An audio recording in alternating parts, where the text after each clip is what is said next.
Hiya. Um, shouldn't it be on this screen? Shouldn't it be on this screen? So, don't know what's happening here.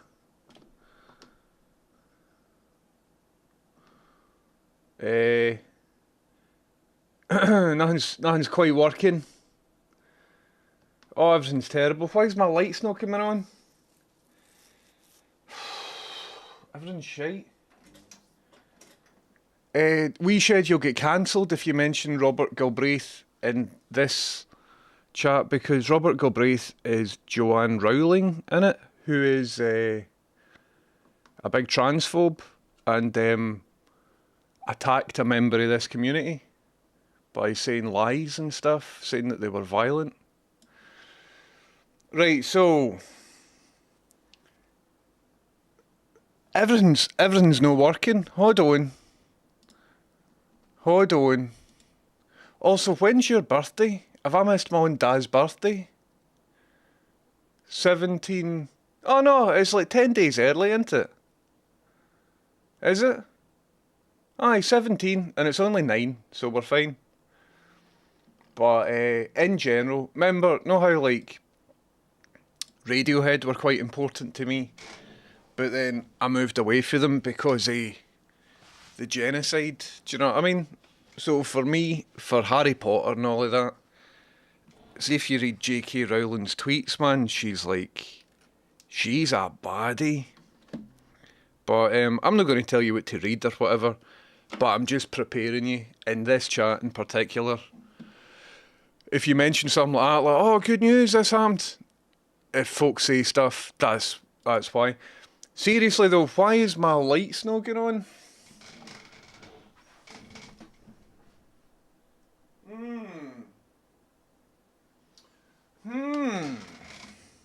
Because my lights should be oh. Do you know what it is? I turned everything off and then back on. So, I wonder if there's no bubble blast. What the hell is this as well? That shouldn't be there. Anonymous Gifter, thank you very much for gifting a sub. And Frosty M89, thank you very much for the Prime subs. Thank you very much for doing that. It's wonderful of you, thank you. It is maybe Pipes.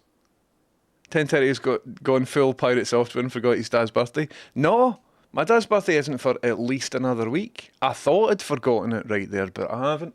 Listen, we're having a spooky stream today.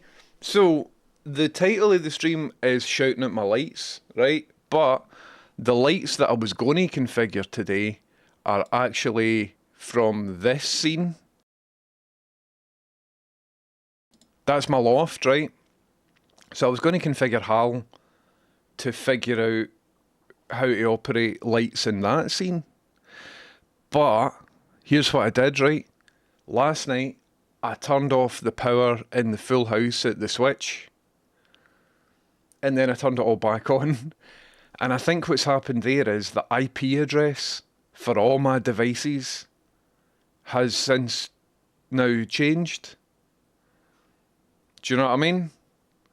So when I'm pressing a button to put these lights on, it's like that. No, I don't know where those lights are because, oh, hellishness.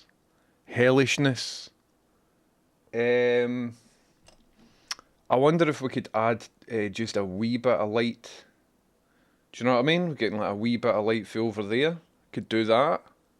Oh, this is bad, man. I look rough. Okay, so it's going to be an interesting stream. Hello right here, hello Beneath the Headphones, hello Rewild, welcome in, hello Bass Embrace right here again, Junko Pop, how's it going? Necknil, RCL Studio, Rewild. Mayor Return says any good swears yet? Not yet. But they might happen. Mayor Return says Pepper should come in and run the stream whilst he swears in the background. So, I think what happened is, usually there is a protection when I'm on the Be Right Back screen. If there's a sub or something, then it doesn't trigger till I'm back on this scene. But, because it couldn't detect the lights, because I think the IP address has changed, it just all got confused and chucked us back to this scene anyway. So this is good, isn't it? Nightingale says this is borderline experimental. This is full fat experimental. This is very definitely within the realm of experimental. So, so we'll see how it goes. We will see how it goes. I've got a feeling that all of this is all going to just work brilliantly. Have a wee drink first. But welcome in. Has anybody got any good news? Once again, at the start of the stream, what I like to do is share good news. I don't really have any today. My good news was that... Oh, there we go. I'm brilliantly lit now. Look at this. My good news was that, although I better plug this in, was that I was one step closer to getting the lights in my loft all fitted. But I guess the bad news is the lights downstairs are all buggered. Anyway, and now my dad's reading J.K. Rowling. That's a wee bit... That hurts. But I'm sure it's a wonderful book. Hello Dale Phantos of Sweden. Hello Pursue. Hello John the Human. Aye Dad, you know Picklebee in this community, who's just a brilliant person. I love Picklebee. Every time I've interacted with her, she's been brilliant. J.K. Rowling wrote a series of tweets, and the first person in the tweet is like somebody that sexually assaulted somebody. Another person in the tweet is somebody that violently assaulted somebody or whatever. Third person in the tweet is fucking Picklebee, who's done nothing to anybody. And J.K. Rowling to like millions of people, millions. We're like, here everybody go and get these people. What are you doing that for, J.K. Rowling? Can you separate the art for the artist? I don't know, probably. Depends who you are. But I think that is... I would go as far as to say cunt behaviour. So for me... Do you know what I mean? It's important to have that stuff on your radar. But getting through life is hard enough. Getting through life is hard enough. And so who am I to tell people what they can and can't read? I wouldn't do that. Do you know what I mean? But as my actual dad, it's useful to, you know what I mean? For me to be like, oh, did you know this? Did you know that? Secretly, obviously, I've got an ulterior motive here. I want my present to be better than my sister's. Do you know what I mean? So I'm pure diminishing my sister's. No, that isn't what it is. It's because J.K. Rowling's a fanny. Anyway, I won't go on about it because I don't want to be preachy and all that sort of stuff. But, you know, it's worth paying attention to. Beneath Headphones says, good news, I'm full of the cold, but I'm relatively good spirits and ready for some 10:30. Also wearing my Houston 10:30 t-shirt as well. That is class. Beneath Headphones, thank you very much for the representation. So if you're just in, according to the stream title, right, I'm going to... Can I light myself better? Hiya. According to the stream title, I was going to configure lights today. However, I was going to configure loft lights. And as an amusing turn of events, I managed to have buggered my actual stream lights as well. So we're having a wee bit of ambience until I manage to fix that. I think I've got a rough idea how to fix it. I don't know if it will be entertaining to watch me fix these lights. Might be entertaining to watch me fix the upstairs lights. But, so these lights are controlled via, do you know, it might be time to rewrite the software on that thing. So these three lights are controlled via an ESP8266 device that is connected to the internet, and then when I press buttons, you know what I mean? Here, I wonder if I could just do it quickly, right, and just get these done quickly as like a stopgap solution. So if I go into my app, right, and if I go to a list of all the devices on my network, So the reason this happened is that everything in my house gets switched off and then switched back on. And so what I need to do is find my IP address for a thing that I've built. However, I don't think that thing is set up good. So what I'm simply going to do, by the way, Frosty, thank you very much for subbing using Amazon Prime. An anonymous gifter, thank you very much for subbing. That's just brilliant, by the way. That's great. Fox Comedy says it's Michael Parkinson and Pipes. They've met up and teamed up on the other side. Fox Comedy, did you see the wonderful stream I did about 3 years ago on the 30th anniversary of Ghostwatch, where I conducted a seance and Pipes literally haunted my house? I used my special effects technology to pure show off. So we might rebroadcast that at some point, because it was really good. Blob Raider, I thought I had static IPs set up on them. I really did. I genuinely did. But it turns out I maybe didn't. I read somewhere that you can play an audible tone as a bed. That means you can say the Amazon wake word and no one watching Alexa will trigger. Bowdy, see if you have got the source of that. I would quite like to know what that is. Because quite often soon I might be saying that word.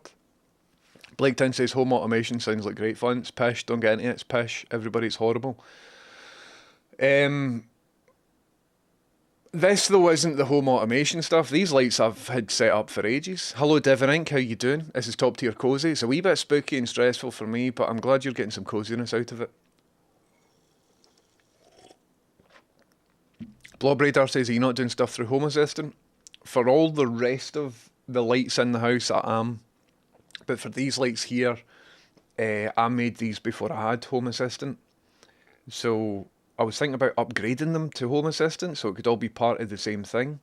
But they were working fine, so I thought I'll just leave them for now. Right, so what I could do though, see if I go into my router device list. So there are apparently 20 devices linked to my router, and I couldn't tell you which one is because the names don't show up, which is pish.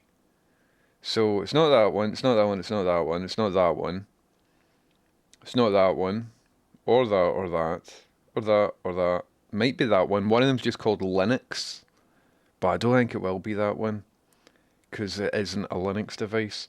Not that, not that, not that. There's another one called Device 2DDB, but that's wired. I think that's a switch, so it's not that. I can't really, if I go to offline clients, right, and I can have a wee look. I don't even know the MAC address for this thing. Oh, this is a honking state of affairs, isn't it? Absolutely honking. But hey, guess what? See before stuff gets better. Alright, so I now know the MAC address for that thing. So I will save that. And now what I'm looking for is an online client with the same MAC address, right? So I'll save that. Save to photos. So it ends in... Cool. I don't know how dangerous it is if I leak my MAC address. So what's that one? It's not that. It's not that. Wonder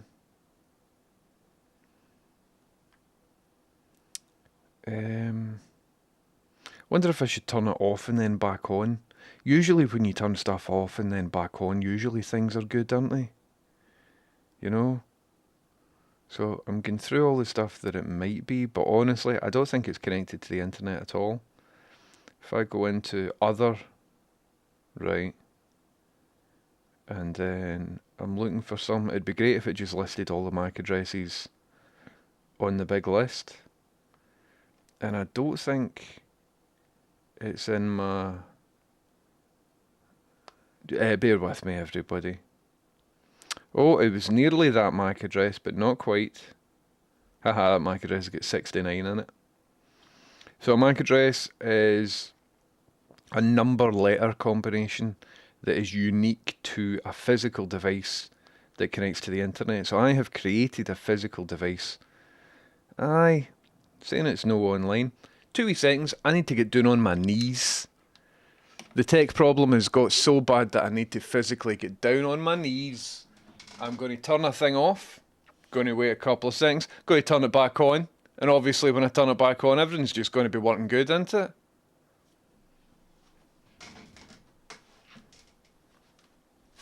Need to move a bin. Need to move my bin to turn my lights on. Jesus Christ, everybody. It's a honking state of affairs.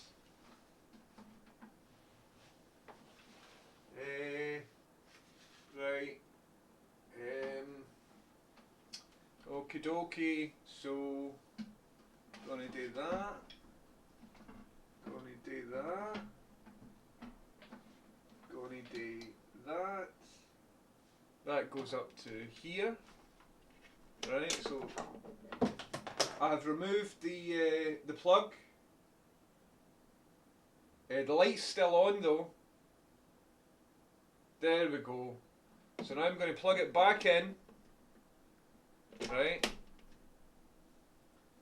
And fingers crossed, what's going to happen is... Nah.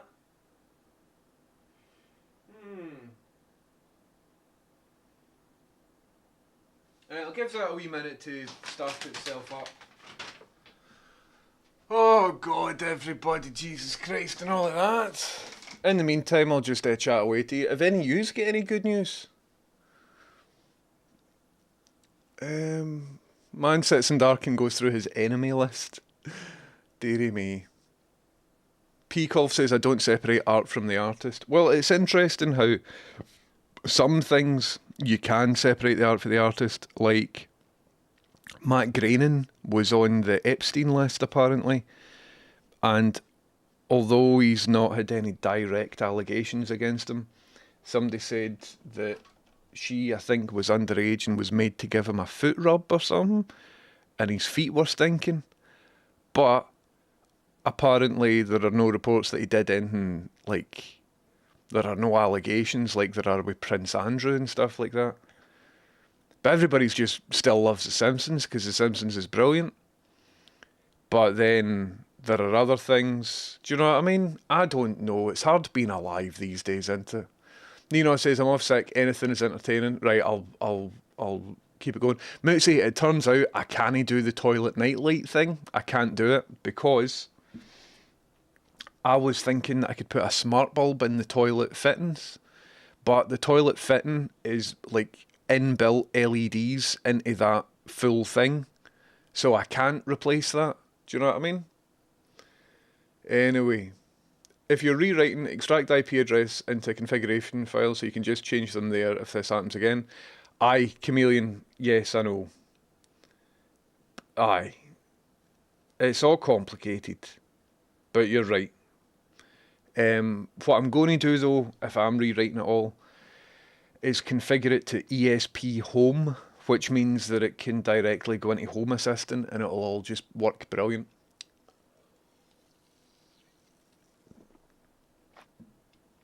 By the way, we're married 48 years on Monday. I need to write this shit down, man, don't I? Thanks, good to know. If yous are feeling better, you're up in Northern City right now, aren't you? You're no in your house. So will you be back for all that sort of stuff? I hope 1030 is using the 10.30.0.0/16 subnet for his network. I'm not. It's all just random. We'd definitely watch the pipe stream on Halloween or around about that. I was hopefully going to make you a new Halloween stream for this year, but I don't think I've got time. I've got different obligations that I'm not quite fulfilling. Have I got glasses, man? I don't. Anyway, I have an Amazon Echo, and I had Echo, oops, as the activation word, but playing games often say oh no, and it was activating constantly.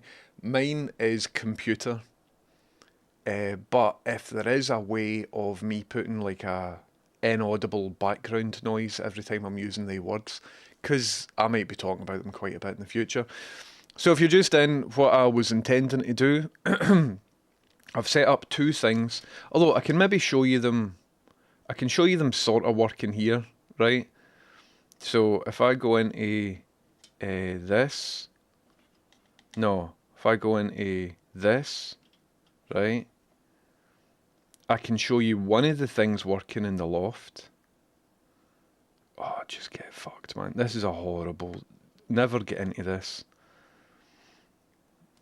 But once it's all set up, it's just going to be brilliant, right? So there's that. But if I go to here, so check this out. So if I go here, watch what I can do just on my phone now, right? Check this.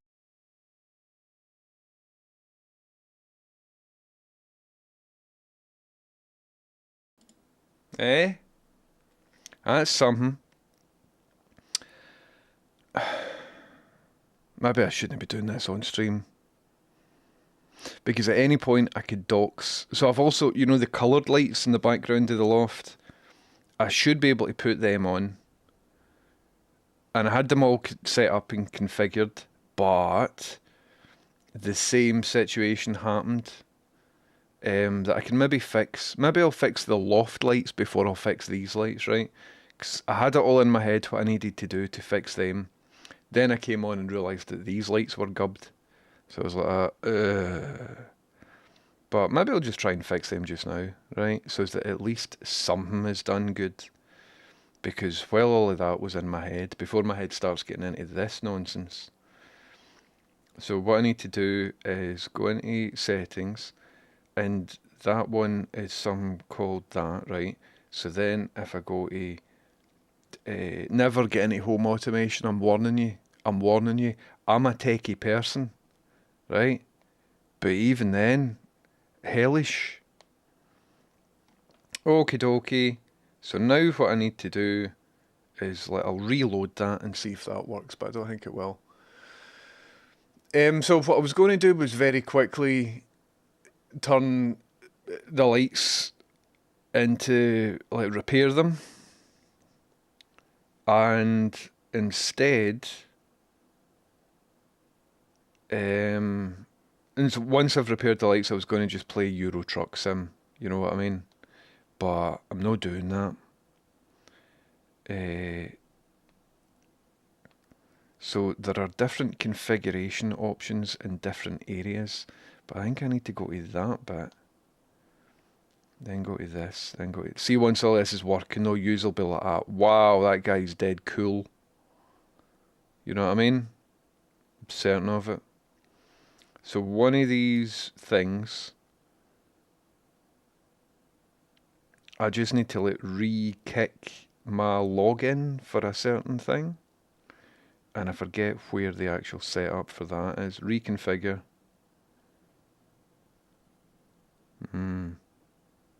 System options.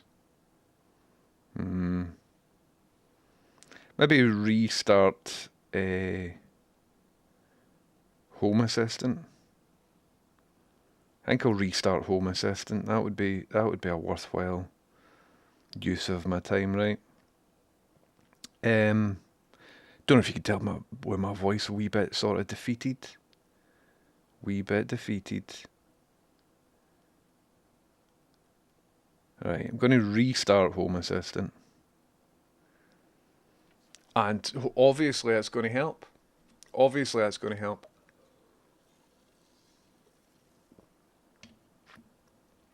Any use into home automation? It's rubbish, isn't it? Oh, it's rubbish.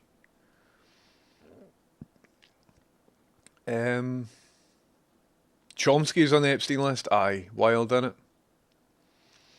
Cancelled for smelly feet. I'm fucked. Well, aye, I think J.K. Rowling, it isn't ambiguous what she's done. It's very clear in there and is documented for decades, just that she's hateful. But with J.K. Rowling, sorry, with Mark Groening, who knows, man? Anyway. Sounds like you could get a new fitting for the bathroom. I know, but all of this Home Assistant stuff I want to do on the cheap. You know what I mean? I don't want to buy new stuff. Also, I'm renting this property, so I don't want to change too much because then by the time that it comes that we need to move out, I'll need to go around everything and replace everything. I don't really want to do that. I'll see how much it annoys me. Also, the ceiling fitting for that one is brand new.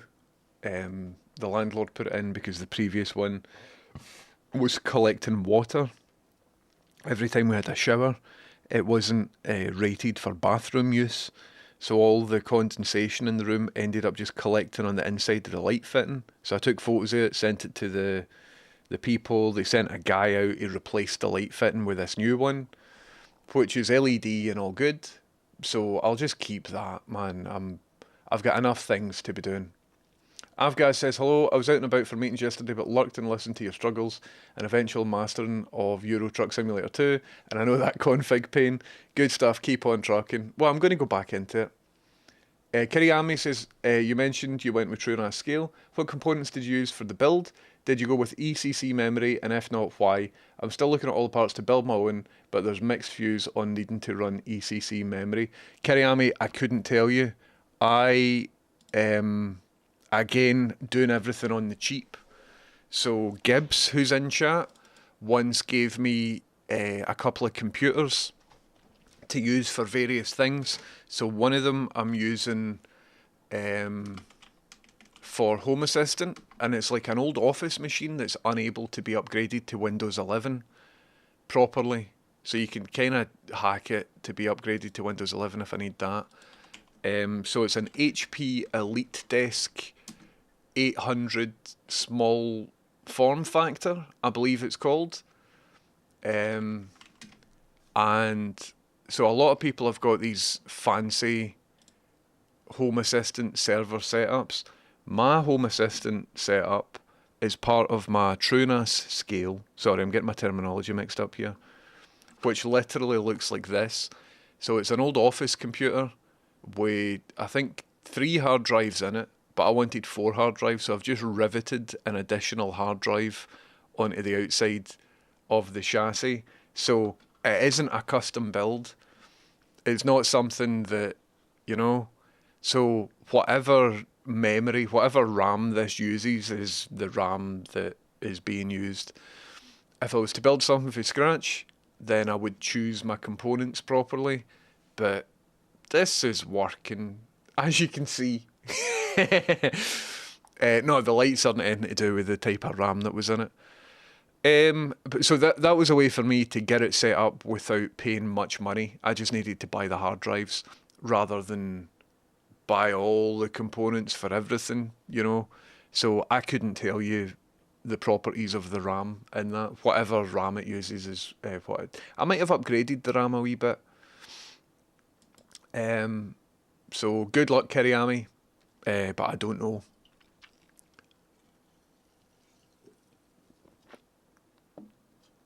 Spogger says, did you hear about the third-party age verification Discord? 70,000 people's info hacked stuff. I did. 100%. Blob Radar, I'm not using Zigbee, I'm using IP stuff. Hello, Code with TD.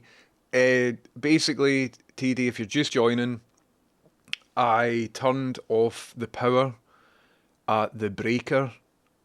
Do you call it a breaker over here? At the fuse switch last night because I was installing some home automation stuff upstairs. And I guess when I've turned everything back on, the box that I made that controls my Streamlights has changed IP address.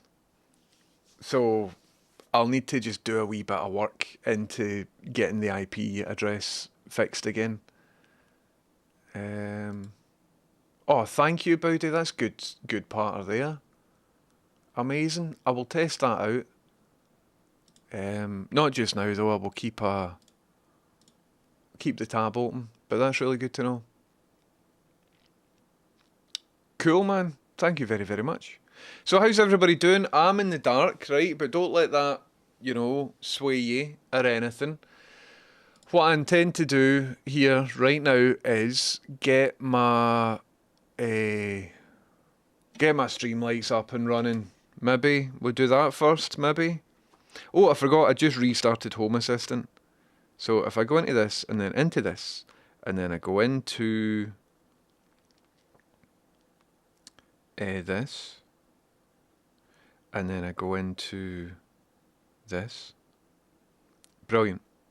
So I can now change the IP address for a light that's upstairs, and then once that light is stable, I can then reserve that IP address on my router, right? And that's what I need to do. That's what I need to do.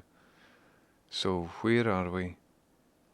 So I think it's that one, and the IP address is dot 78. Okay, so I'm going to submit that.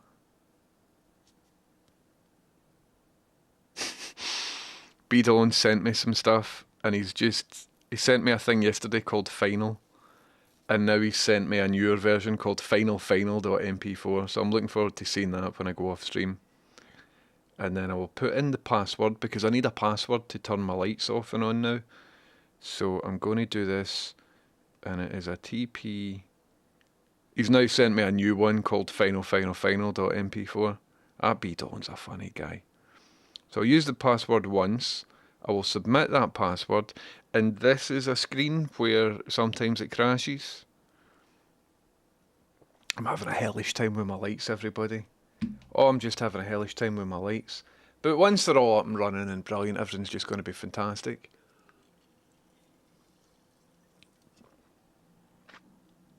Rachel doesn't necessarily not want home automation.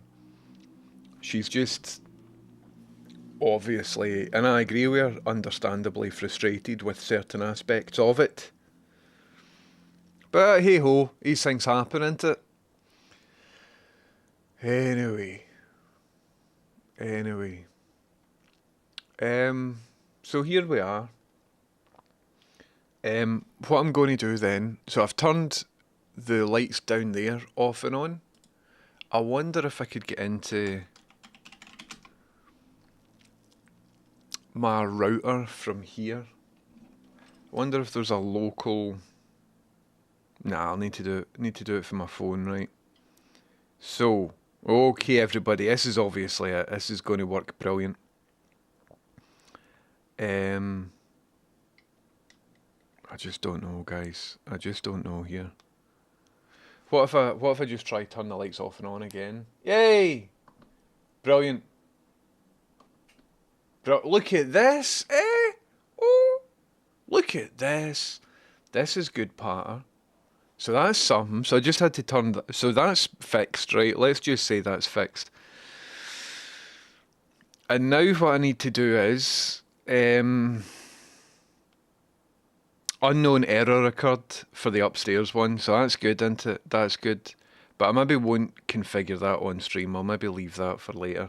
So what the upstairs stuff is about is right now upstairs. See, what I want to do is, here is the objective. I'm trying to sort my loft so that I can stream through the loft again, right? But when I'm upgrading the loft, I might as well make it a wee bit clever. So, right now, currently, if I show you the loft, look what I can do. Because imagine, see when I'm sitting down here, I don't need the light on upstairs, I don't need the soldering iron on upstairs, and I don't need the background coloured lights on upstairs. So, what I wanted to do would be to sit here and to say, Hal, and I'd be like, yes, James, configure the upstairs loft for streaming or something like that. I'm about to go upstairs and stream through the loft, and Hal would go, okay, and he would like put all the lights on and stuff. So I can kind of do half of that. Right, look, watch it.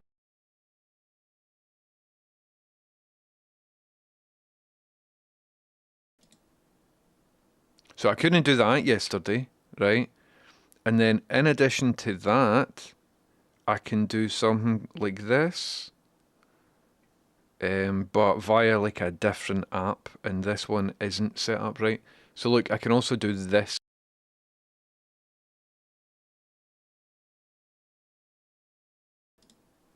So that's cool. So what I was going to do today was configure. So the main lights are in Home Assistant. The other lights are not in Home Assistant, and it's causing a wee bit of friction.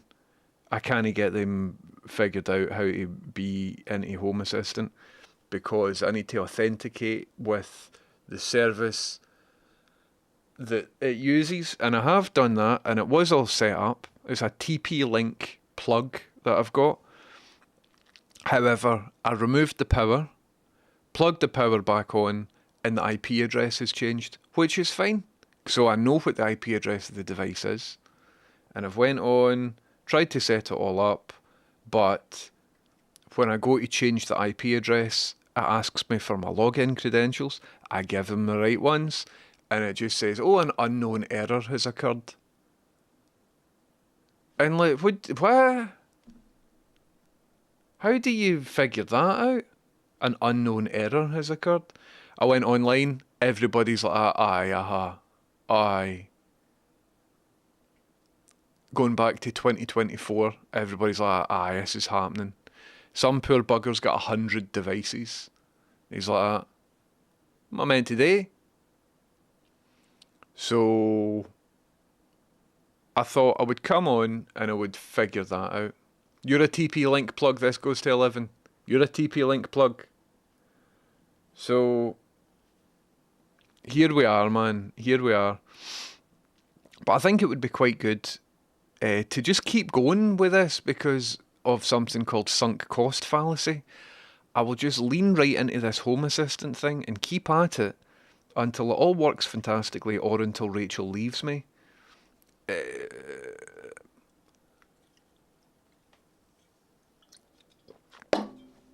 My hair's not even lit right.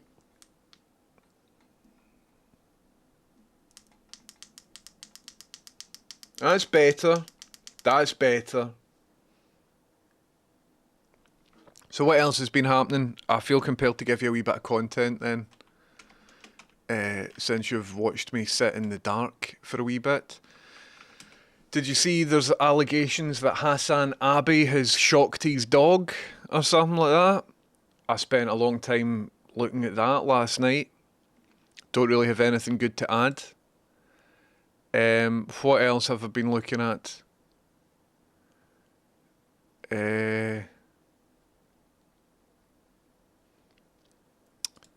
Let's see if I can...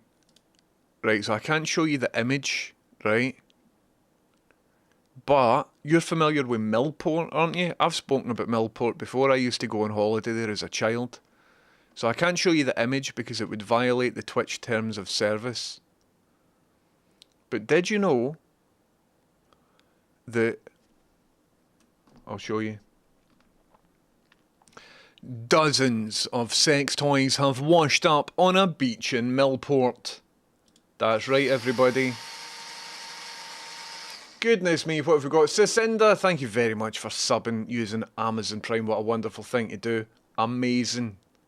Amazing, Cicinda. Thank you very, very much. Cicinda, thank you. If you are just joining us, we come in with an exclusive story from Largs and MillportNews.com. Dozens of sex toys have washed up on a beach in Millport. The shock discovery was made over the weekend after Storm Amy hit the area with gale force winds. The bizarre find was made even stranger by the fact that the majority of the explicit items are still in a wrapper. One resident said, "A couple who were out walking their dogs found one of the toys on Newton Beach, followed by another, and then found even more. Next thing, they are clearing the beach and they have an armful of these toys, which are taking up to the bin to clear them away." Sure they are. Oh, I'm going to put them in the bin. The discovery has been the cause of much amusement on social media, but the source of the toys remains a mystery. The resident went on to say, "If it had been a student prank, you'd think there would be a few, but there are at least 50 plus that have washed up so far. And then more washed up on Sunday. And this reminds me of... So I can't show you the image because I know people that have got banned from Twitch for showing sex toys, even in a context that isn't sexually explicit, right? But there are various things that have washed up before because I've been on the internet for ages. So I know all about the Garfield phones. So still to this day, Garfield phones have been washing up on various beaches around the world. And the reason for that was that a shipping container once became dislodged and somehow trapped behind like a cave or something. So every time the tide went in and out, I would quite like one of these but in good condition. That would be cool. But every time the tide went in and out, it took more and more Garfield phones. And still to this day, Garfield phones are getting washed up. Wasn't there one about Lego as well? There was wee Lego bits that were getting washed up. And now, dozens of sex toys in Millport. So I wonder if it is a shipping container. But Millport I don't think is near a shipping route. But they all look individually packed. So I'll describe the image that I'm looking at just now. I'm seeing plastic bags with big stoters inside. The stoters are painted very realistically. The tip is all pink, flesh coloured, suction cup on the end, pair of balls, and there's a vein up the side of one of them. And the vein is sort of like detailed blue. They've painted the vein. So it is like a realistic, circumcised. They all look the same. They all look individually wrapped in plastic bags, right? Which implies that they are for sale.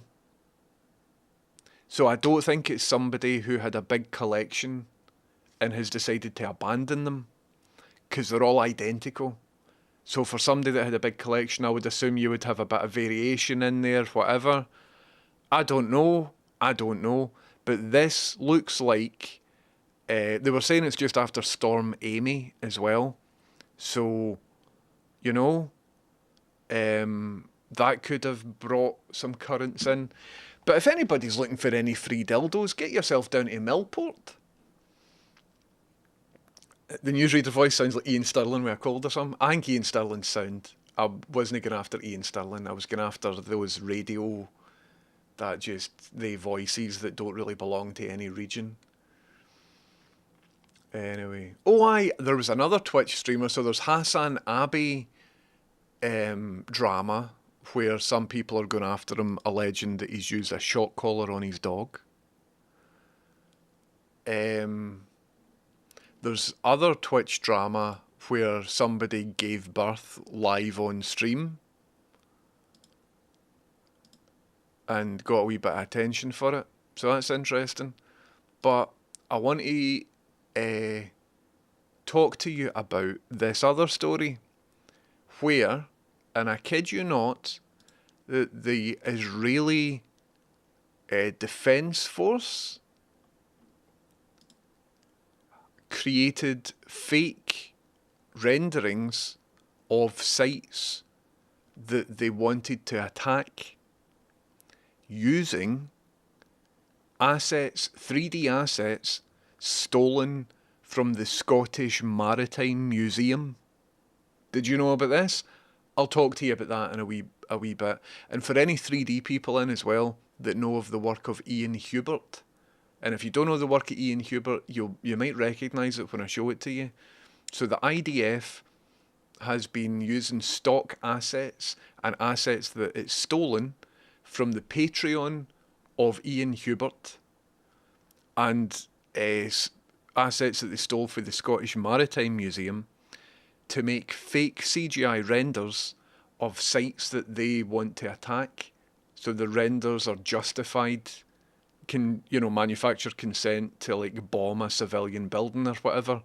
because they're saying under this hospital there's a big labyrinth of baddies doing bad stuff, and it's just all fake, man. It's all using shit they've ripped off the internet, and some of the shit they've ripped off the internet is from the Scottish Maritime Museum. So I'll show you that in a wee bit. That's good, isn't it? That's good that that is happening. So there's been a lot going on, man. There's been a lot going on. Beneath Headphones says, this is gross, but I've just blown my nose and my ear popped and I can hear at least 3 times better than I've done for the past few years. Maybe being ill isn't so bad after all. Beneath the Headphones, what I'd recommend that you do is get yourself to an ear, nose, throat person after your illness gets better, because there could be a sinus thing. Do you know what I mean? Go to your GP, ask for a referral to an ENT and say that, and maybe they can have a wee look. You know what I mean? The Lego beaches in Cornwall. Rubber ducks. Rubber ducks arrive in places. BMWs arrive in places. I didn't know about the BMWs. Is that why it's so painful to walk on a stony beach then? Because there's Lego mixed in? That's funny. Dearie me. Hello, Ad. How's it going? Sorry, were you just getting to the tickly bit there, Ad, and I stopped? It's good to see you in, my man. My brother lives out that way. No longer the only dildo on the Ayrshire coast. That's funny. Have you seen an uncut one? I haven't, Sotty. I'm not really in the market for that. No offence to anybody who is in the market for that, do you know?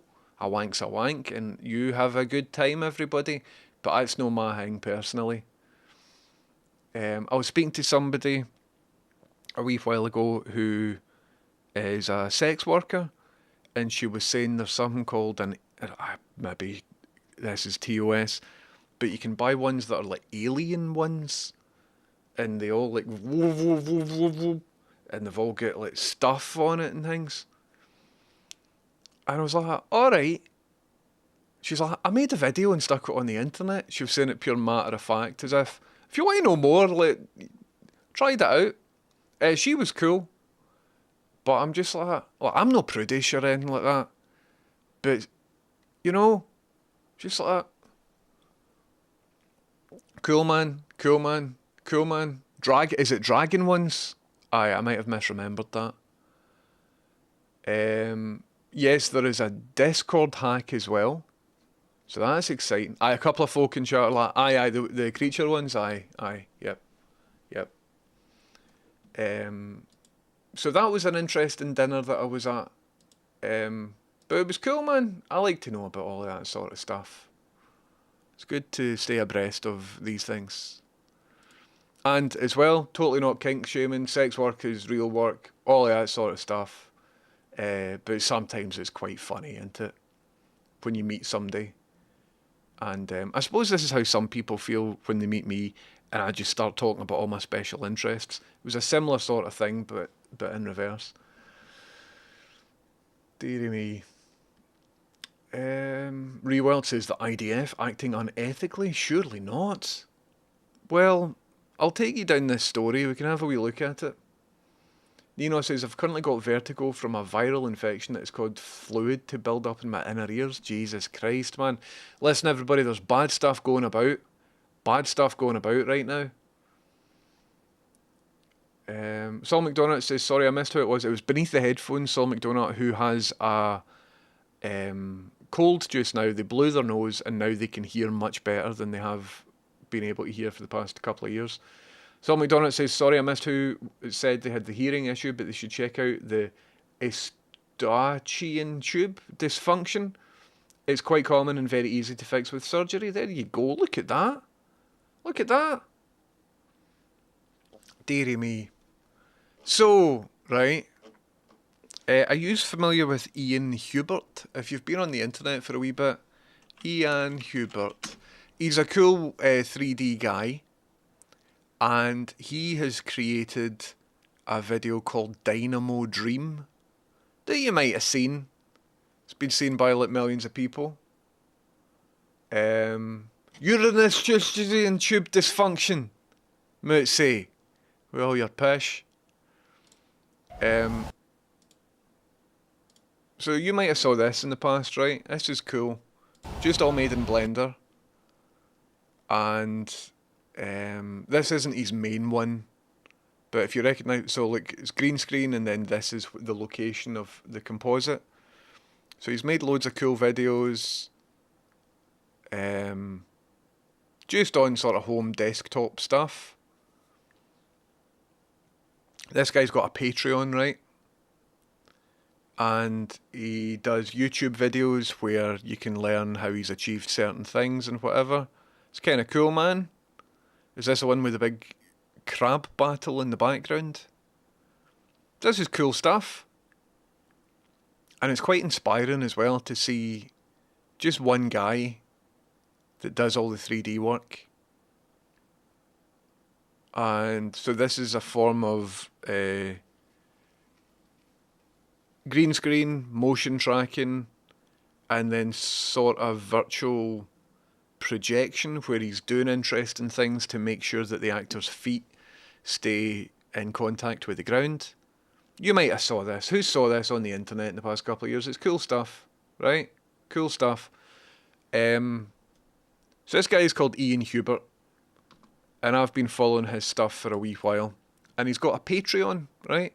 So if you're on his Patreon, you can go in and some of these objects that he's built, if you pay so much a month to be one of his patrons, you can download those objects and you can use them in graphics that you are making, which is kind of cool. See, like these over here, don't know if you can see, but there's like air conditioner vents and stuff. So wee details that if you add them to a scene can just make everything a bit more believable.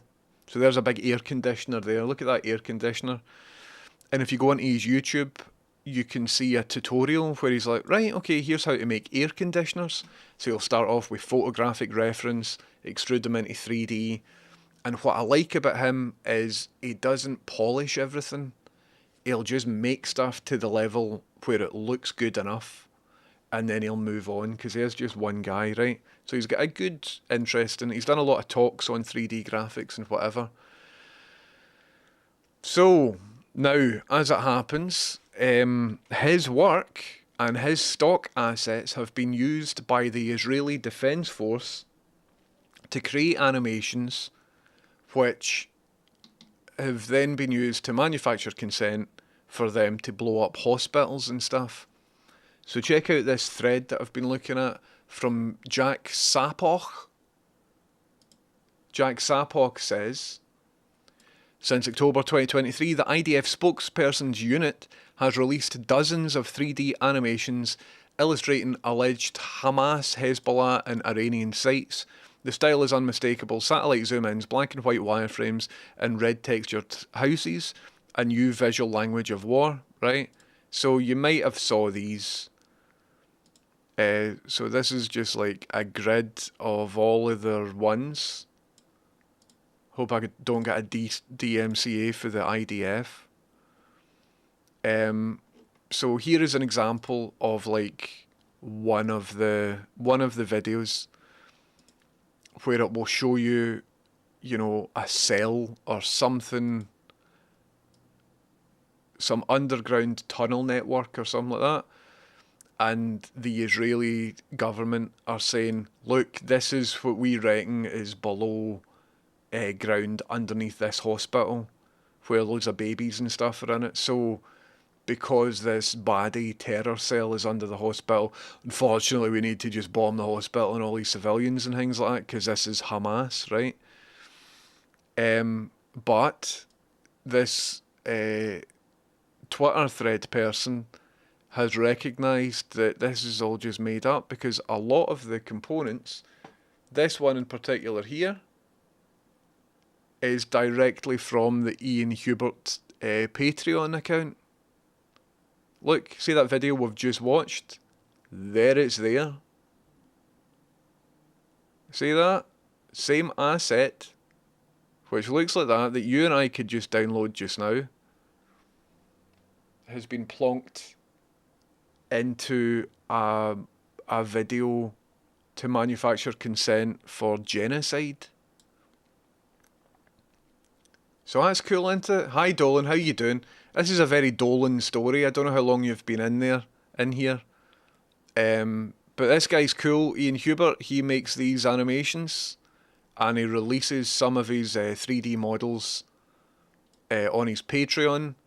And the IDF, allegedly, subscribed to this guy's Patreon and have been using the 3D models to make... So this is an IDF 3D rendering which allegedly describes a Iranian enrichment site for uranium.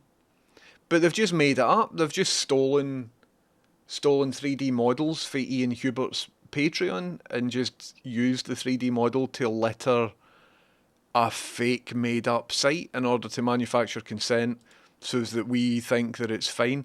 Because all these videos look scary. They've made tons of these videos to justify bombing hospitals or going after various things. And with all the videos, they show quite a complex network of like subterranean scary technology and oh, they're enriching uranium or they're making weapons or they're doing this or doing that or whatever. But as it turns out, all the stuff featured in that video are just things ripped from the internet that don't make any sense. So that's cool, isn't it? So check this guy, man. Big Twitter thread. Jack Sapok says, our analysis of 43 IDF videos found recycled 3D environments, spatial inaccuracies, and assets lifted from unrelated artists and institutions. So here are just a few of the 3D assets that have got nothing to do with munitions or weapons manufacture or whatever. These are just things that folk have put on the internet that you can use in your own wee animations, right? But that's not all. That's not all. They have also traced over 30 unique assets to Washington-based creator Ian Hubert, who's the guy that I just showed you, who makes bespoke models created for his sci-fi project Dynamo Dream, available to his Patreon subscribers. Models of parking lots, antennas and pipes were repurposed as Hamas and Iranian military sites. So that's the one that I've just showed you there. Hubert's assets created as decorations for cyberpunk cityscapes are used especially widely in animations that the IDF released during their strikes on Iran in June. Ripped assets from Hubert are shown here in stills from IDF animation with blue highlights. Like, I've done this, right? I've been on a job where I need to create a title sequence for something, and we've only got a couple of weeks to do it. So you go on and you pay for models on the internet and you create a library of assets and you use those assets, right? But the jobs I've been on have been to create a music video or to create a title sequence for a thing or something like that. And this is just decoration, it's called. In order to make the thing feel realistic, you just litter it with stuff, right? But what's happening here is they are making decoration to justify war or genocide. It might not even be war. So that's fucked up. But also, did you know, it wasn't just Ian Hubert that they've stolen assets from. They've also stolen assets from the Scottish Maritime Museum. So on Sketchfab, the Scottish Maritime Museum have uploaded 3D scans of like a boat building workshop as educational content. So you can look inside the workshop that they use to build boats. And the IDF have went on, they've nicked their educational content and extracted just some workbenches and stuff and transplanted them in 3D Israeli propaganda that's completely fabricated and is used to justify the slaughter of civilians and babies and stuff. This is fucked up, man. So look, see this here, this bench that looks as if it's filled with like scary weapon making stuff. That bench there isn't scary at all. That's just a 3D scan for Scotland. That's a Scottish bench where they just build boats, man. It's for the Scottish Maritime Museum. And this is it in its natural context. This is fucked up, man. So, you know me, I'm a 3D person sometimes. Sometimes I get paid to make videos kinda like this, although not for clients like that. And so look at this. This is a wall in Scotland. It's a wall in Scotland for just like to control the power in a boat building workshop that hasn't done fucking anything to anybody. That wall is now being used to describe a production site for surface-to-surface missiles that just isn't real. And this video is used to justify military action in Tehran. They've just used like a Scottish wall. Liars! Do you know what I mean? So that is false. They're saying that is there. No, it isn't. No, it isn't. That is in fucking Scotland. Liars! So that's good, isn't it? That's cool that this is happening now. So, here is an animation of a tower in Gaza City which was destroyed by Israeli airstrikes on the same day that this video came out. And in the video, they have used this video to allegedly lie that there is a subterranean network of baddies doing bad shit. Oh no, this isn't the underground one. This is just saying, you know, Hamas are doing evil shit here, man. This is where they're doing observation command stuff. This is their sniper. All the snipers happen to all just be there as well in this big tower that we're going to blow up. And to justify us blowing it up, we have used a power meter made by Ian Hubert, who's like quite a sound 3D artist. So I wonder if what we now need to do as asset creators and content creators is have something in an end user license agreement saying you're not allowed to use these graphical artists to justify genocide or in Scottish Maritime Museum boat building workshop. So there we go, there's bits of the Scottish Maritime Museum in this fake 3D propaganda video which was used to justify the bombing of this tower that probably didn't have any of this shit in it at all. But it makes it look scary, doesn't it, if you've got all this like industrial, oh look, they've got industrial technology. See these Hamas guys, they must be well equipped if they've got all this industrial machinery and shit like that, man. I think they need to be stopped. So even the ground is just fabricated. So that's cool, isn't it? That's good that that is happening. And then now with AI stuff, AI video generation and whatever, it's just fucked. So I don't know if Ian Hubert has responded to it. But what's happening is Israel are making these videos just based on like nothing, right? They're taking these 3D assets from the Scottish Maritime Museum, who haven't done fucking anything to anybody. They're just there to educate folk about boats and stuff. And then Israel are releasing these videos online, and then news organisations from all over the world are showing those videos again to manufacture consent for attacks on buildings that probably don't have any of this shit in it. So, if somebody, like, all this stuff is just ripped off the internet, it's all just made up fake news. There's Sky commenting on it.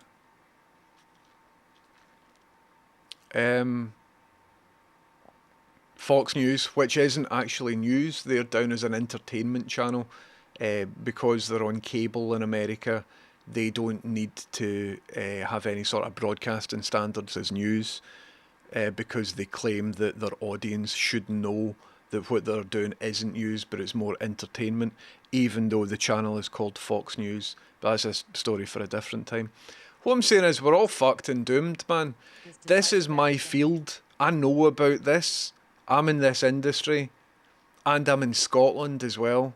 And I oppose genocide, and I oppose the actions of the Israeli government, particularly when it pertains to the genocide that's happening in Palestine. And to see them just manufacture propaganda using the tools that I know about. So mainly they've been using Blender and After Effects here to just make shit up, so that if somebody's at home and watching the news or whatever, not particularly following this story on the internet. Did you see in the news, they Hamas guys are bad bastards, man. They've got like big machines, scary death machines in all these civilian buildings. So see when you see the IDF blowing up, you know, blocks of flats and hospitals and stuff. No, I saw a thing that it's actually well kitted out in the buildings. They've got, it's like Rust, man, big crates of like weapons and air conditioners and stuff like that. Honestly, they're quite right that they should go in and they should bomb the hospitals. So that's fucked up, man. So check this out, man. The guy's called Jack Sapoch. I don't know if that's how you pronounce it. But the headline is, the Israel Defence Forces used a Scottish museum's 3D models, which were made for educational use, in propaganda videos that have been used to justify various things that Amnesty International have called a genocide. So massive credit to these people here: Billy Briggs, Jack Sapoch, Jake Charles Rees, Nicole Vogel and Robin Kotzel. This is wonderful stuff. The fact that they have been working to expose this to people. Highly recommend that if you're in a position to amplify this message, then you do so. I've just done that there.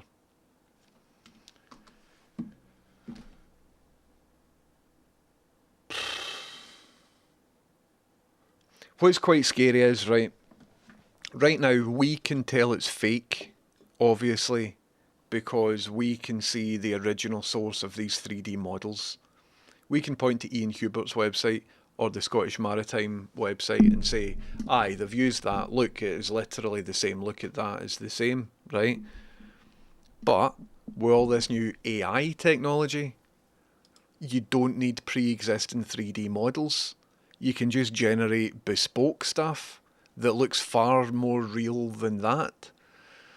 And so quite soon, if it isn't happening already, we'll just be seeing fake shit that is indistinguishable from anything real, that we won't know. None of us will know. Even specialists won't have a clue as to what's real and what isn't real. So there you go, deal with that. Deal with that.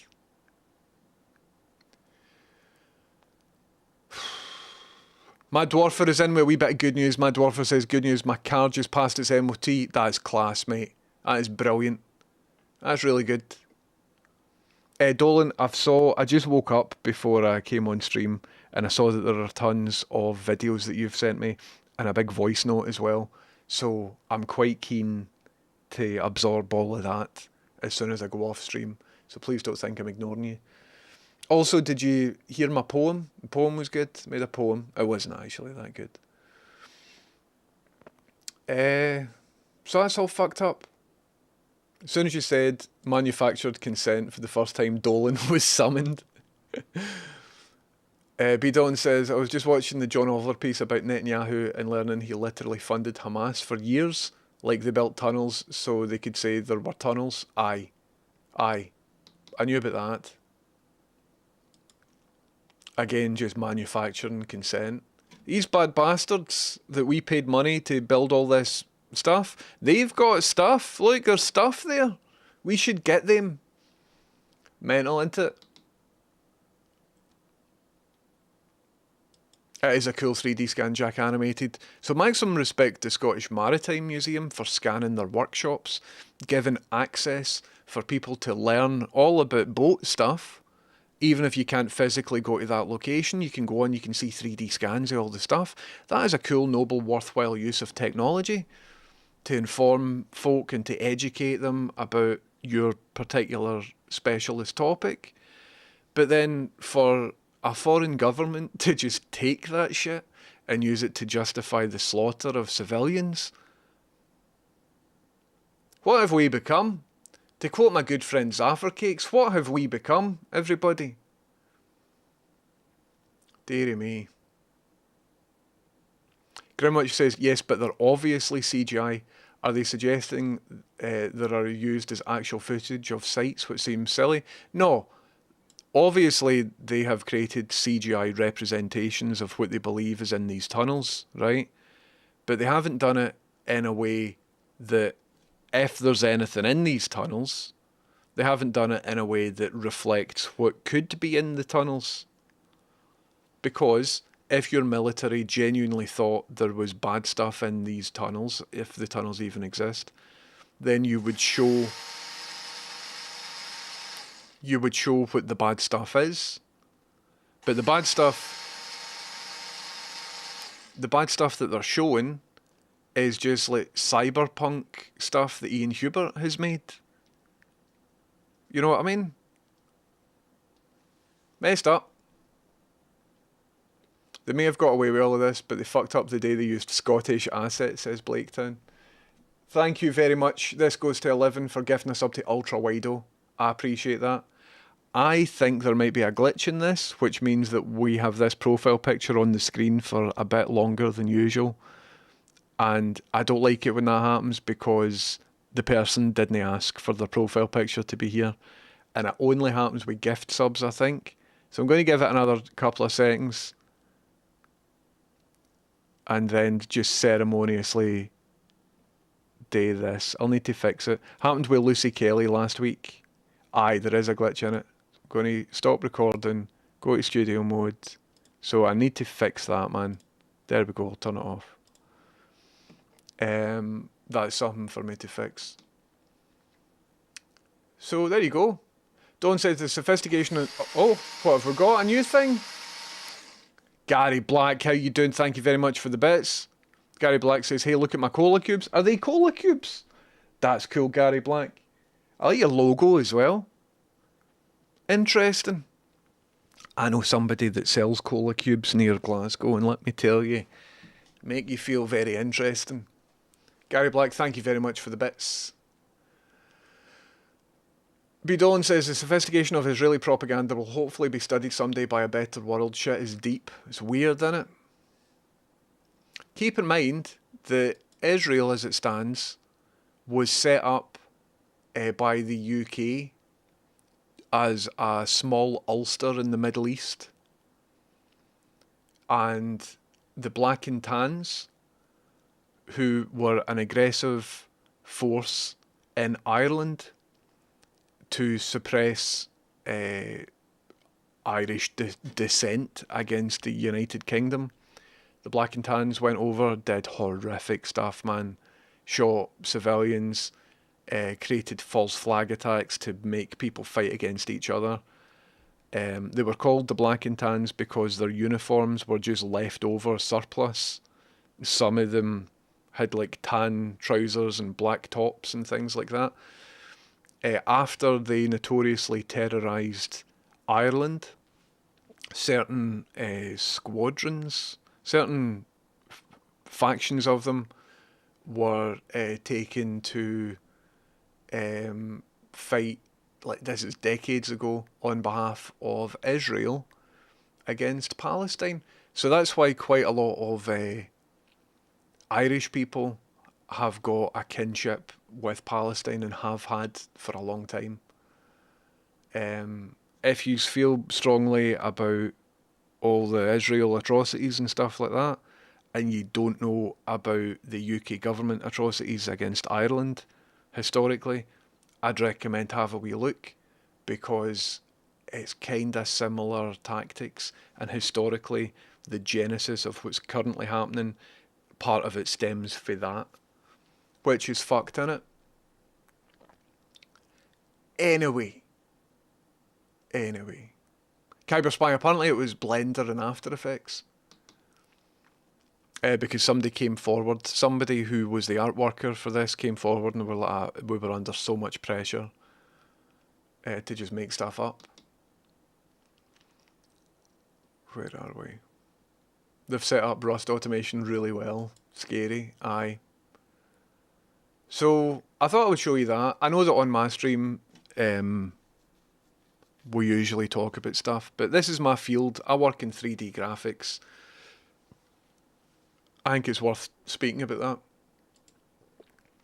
Flop Donkey says, even if those sorts of copyright laws existed, no chance governments of nations as influential as Israel or USA would get held accountable to artists. It's wild, isn't it? I hope it doesn't stop people from sharing resources and putting them online. It's mad. Spogger says, even if there is a bunch of bad bastards under there, even if, stop bombing hospitals. State of that as justification for doing that? Aye. If it was true that baddies were hiding inside a functional hospital, right? If you were one of the most well-funded militaries in the world that apparently had all this sophisticated technology, couldn't you go in and extract the baddies rather than just carpet bomb the hospital and everything else in miles radius round about it? If you were Billy Big Boss, if you had all the resources and if you had expert stuff. So it's almost as if, right, hear me out, it's almost as if they're absolutely full of shit. Horrible. Anyway, how can we turn this around? Dolan says the turkeys told me they're going to be fine either way. Just wait till Thanksgiving. Do they know about Thanksgiving yet? Dolan, you should post more turkey content, because you keep talking about them, but I want you to like see their vibe. Matt Dwarfer says, are we absolutely sure the Scottish Maritime Museum haven't been sending military workbenches to Hamas? I don't know. Different turkeys? Right, cool. Don't know a lot about turkeys.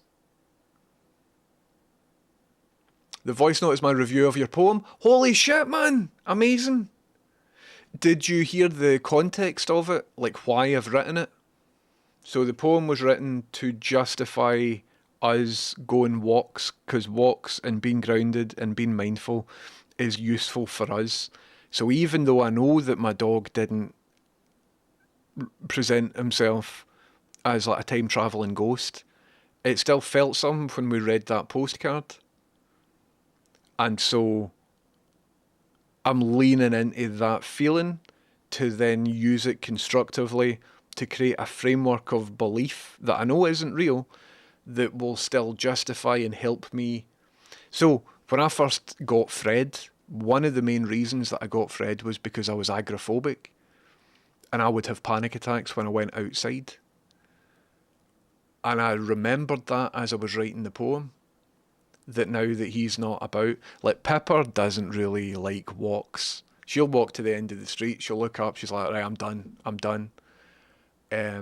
Whereas we haven't really been out walks since Fred died. So I thought this postcard's an interesting thing. I wonder if I could use that ambiguous word as sessions to indulge in the beneficial feelings that it's given me, and to just deepen it a wee bit to kind of cement some cognitive framework that will be useful for Rachel and I. And it turns out you can do that with poems. So that's cool, man. So I'm looking forward to a poem review. Check this out, man. That's great. So I'm not a poet. Hashtag not a poet. Never done that sort of stuff since high school or whatever.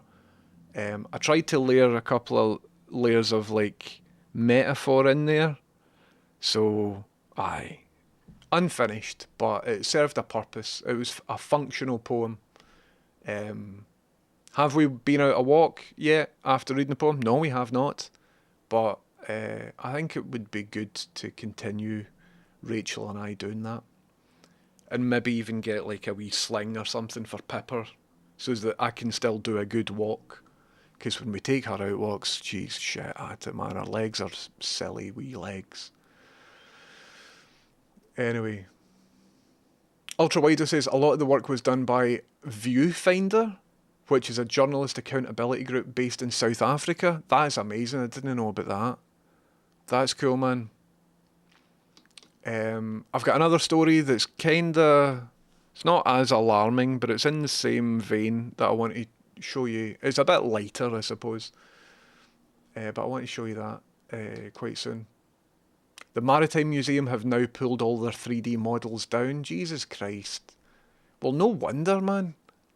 That's brutal. Listen, if you are in or near the Scottish Maritime Museum,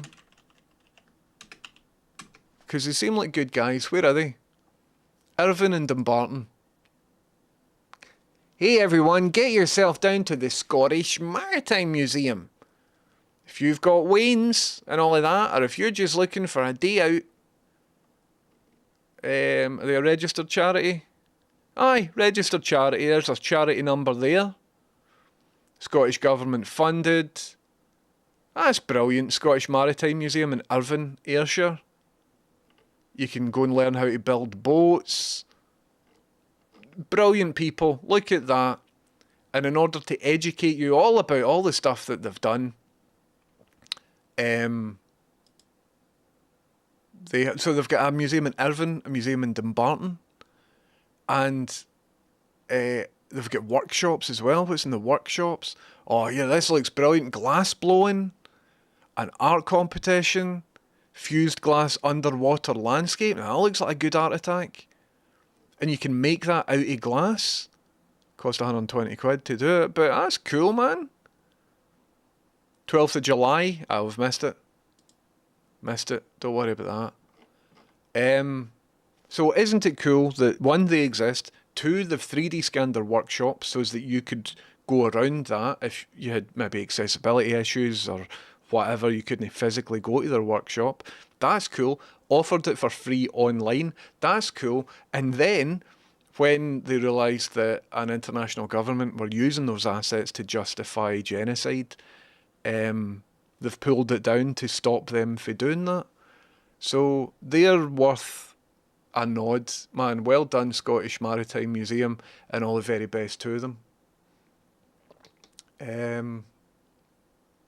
What have we become, man?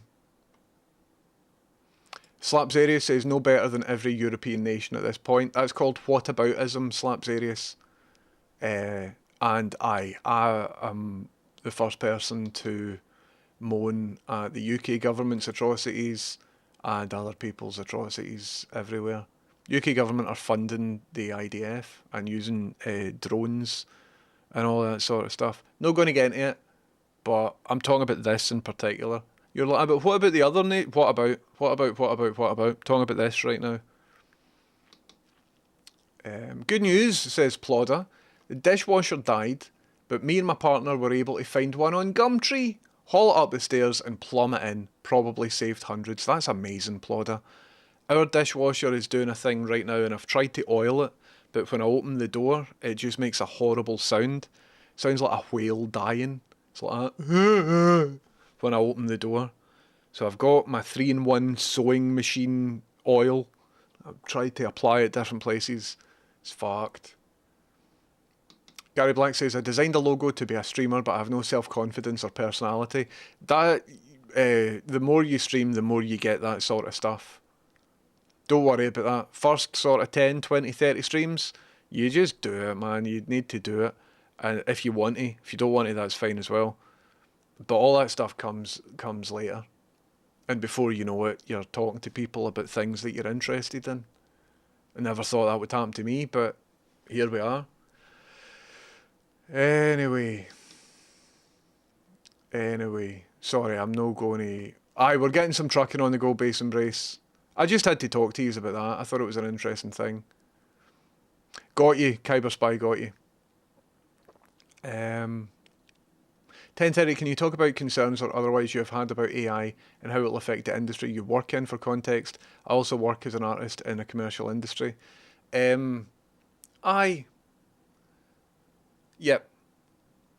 Things that are templated soon will just be autonomous.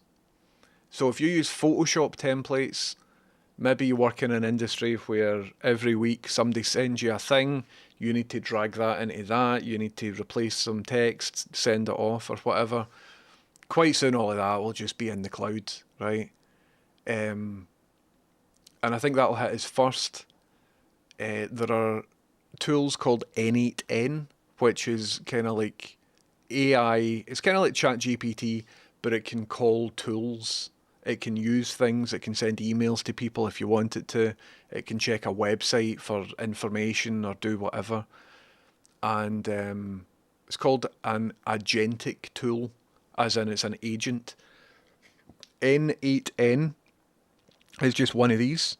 11 Labs have got conversational AI agents that can now do tool calls, and OpenAI, I've not had a look, but OpenAI, the makers of ChatGPT, have now got agents that can do tool calls, and so it means that they can interface with things under a protocol called MCP, Model Context Protocol.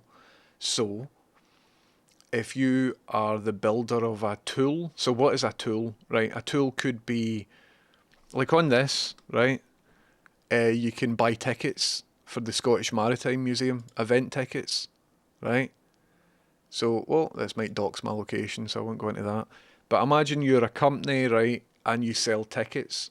So there could be a piece of technology, if it doesn't exist already, that can book tickets and look at a calendar, look at how many seats are left or whatever, right? And you could expose this technology in a format that, like the MC Model Context Protocol could access, right? So then it would be quite trivial for somebody to phone up an AI conversational agent, be like, alright, I'm looking to do something with my wains, one of them is 5, one of them is 10. If you get any workshops or whatever under £50, and that AI agent will look to see how many seats are available or whatever it is for whatever industry that you're in.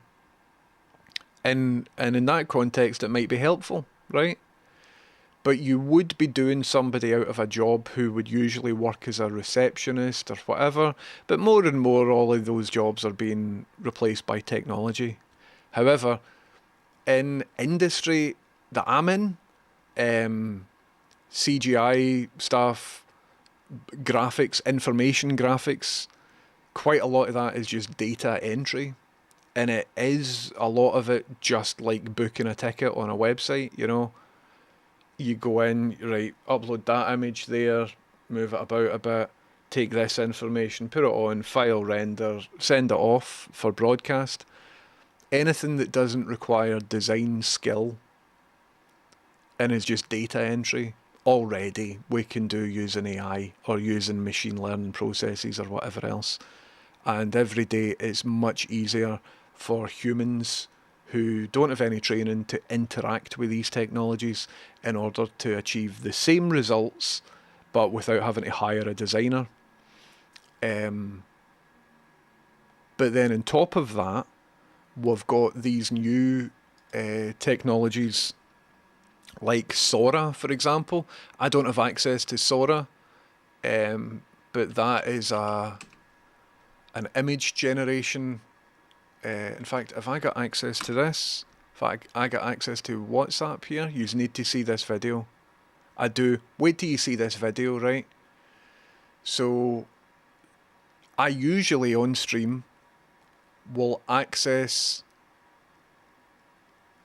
these technologies in order to explore them on stream so that we can shine a light on the dangers of them, right? So here is an image generation bit of software generating a very realistic video that is just bespoke. So this could be generated by somebody just sitting in bed on their phone, half sleeping, one eye open. Make a video where Martin Luther King does this. Check this out, man. Check this, right? Let's see if you can hear this. You might not be able to hear it. My friends, I tell you today, nothing beats a Jet 2 holiday. Right now, you can save 50 pounds per person. That's 200. My friends, I tell you today, nothing beats a Jet 2 holiday. Right now, you can save 50 pounds per person. That's 200. That's kind of funny in a way as like a meme thing, right? You've saw Michael Jackson steal chicken off people. We showed that, didn't we? Let me show you the Michael Jackson ones. If you saw Stephen Hawking on a skate ramp, do you know what I mean? If you saw that sort of stuff.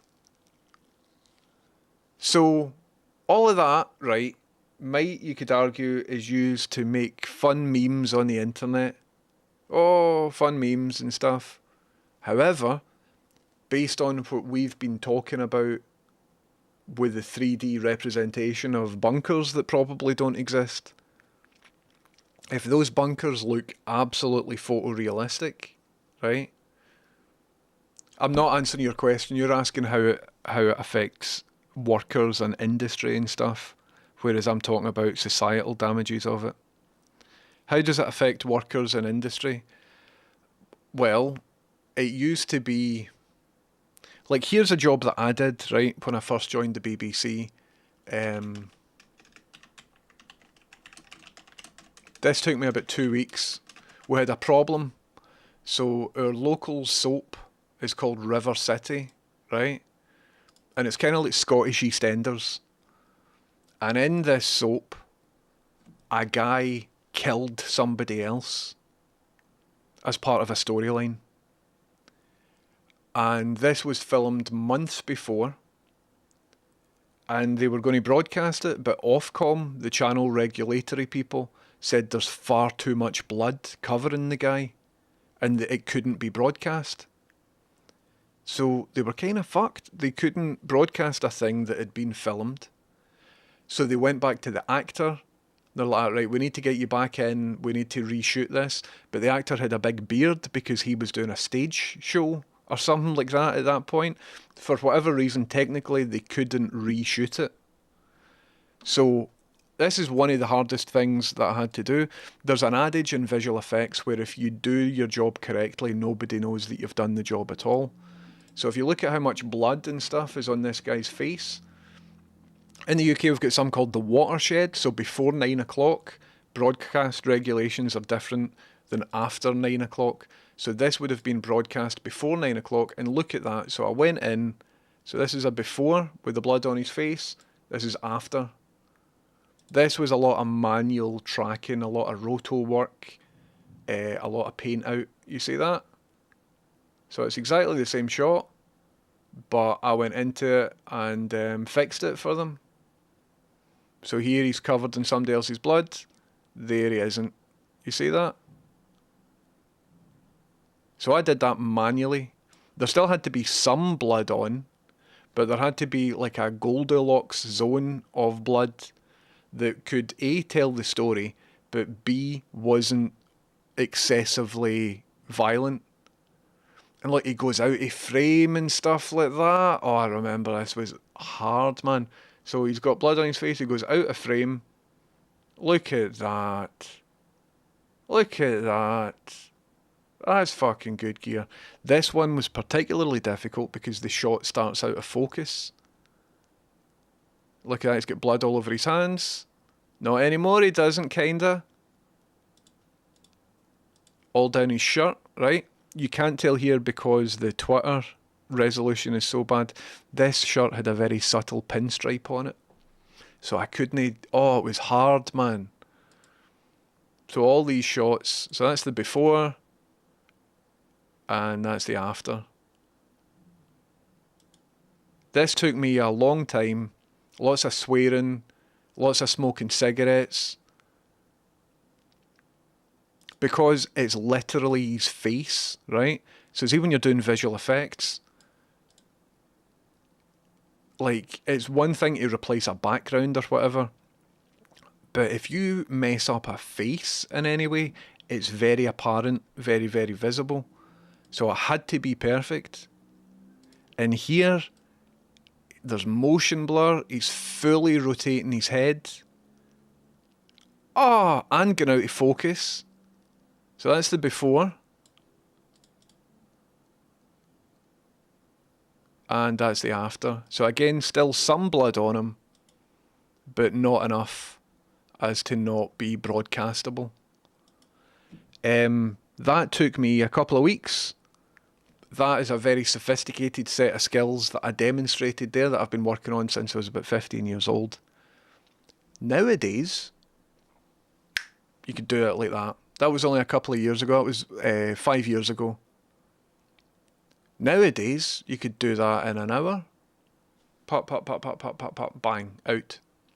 So, in some respects, that's great because we've got more tools than ever to get ourselves out of sticky situations that could cause a lot of problems to a production. That cost them a wee bit of money because the BBC charged them cash and then hired me to do the work. So that would have cost them some money for me to fix that. Took maybe a week and a half, just under 2 weeks, I think, to do 36 seconds worth of shots. Whereas now you can just generate it. You can go in, be like, remove blood from guy's face, bang. Add a wee bit more blood, please, bang. And you get the results out and they look fine and that's fine. So that there is one direct example as to how my industry would change. And I think you'll just see more and more of that, or you won't see it. You'll just see the final output and you'll think, oh, right, that's the way it was shot, or that's how it was. But quite a lot of work in TV and production and stuff is invisible. It's about painting out, if a microphone comes into shot, or problems of continuity that wasn't right on the day or something like that. A visual effects artist will come in and fix something, and like I said, if they do their job right, you won't see it as a thing at all. So then on top of that, in the world of graphic design, there's more and more tools that are generating good quality typography without having to be skilled and to know about typography. And as a consequence, I suppose the world will have a better standard of graphic design. But in the long term, the world will have a lower standard of graphic designers. I read a thing recently saying it's far easier to make slop. It's easier to make slop than it has ever been. But there's an optimistic side, and the only reason I'm being optimistic is so that I don't get depressed. It's the only reason, right? But there's an optimistic side of me that is thinking that it's now far more easy to make good stuff than what it's ever been. And I think the core to that is, what's the idea? What is the thing you're putting together? So if your idea is Michael Jackson steals chicken, ha ha ha, hee hee, you can make that happen. But if you've got an actual good idea, nothing against the Michael Jackson chicken thing, it was used as a demo to show the technology, I suppose. But now you could frame it like, if a lone creative person in their bedroom has got a compulsion to share something with the world, then the barrier for entry is now lower than it's ever been to make something that at least visually looks good. That's debatable as to whatever. But you know what I mean? I don't know, man. I don't know. But there's quite a literal and direct example as to a job that I did and got paid for, that soon a production company would just use AI.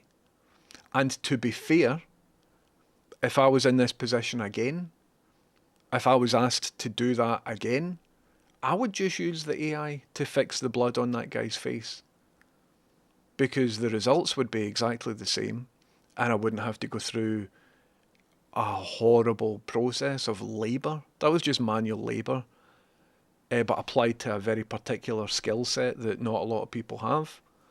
And I did it, happen to do it well there.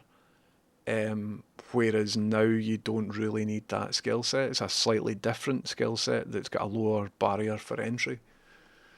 Anyway,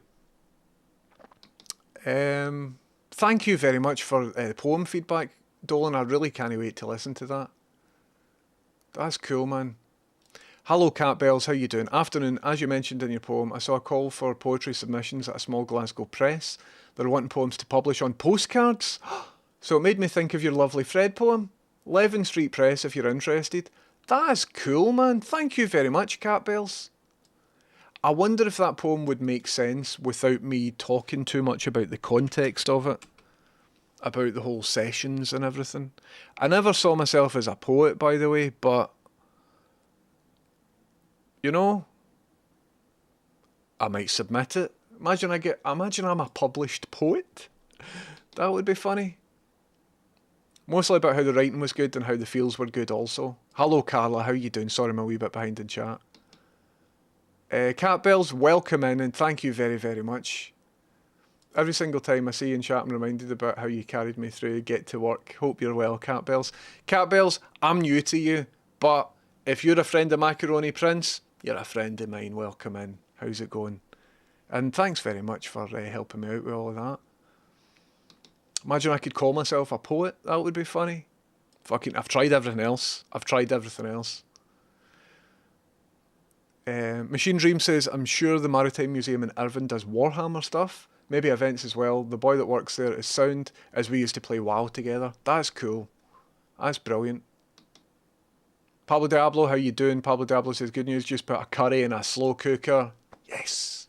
Got a mate coming around for tea and then a few beers. Pablo Diablo, you enjoy yourself. That's brilliant.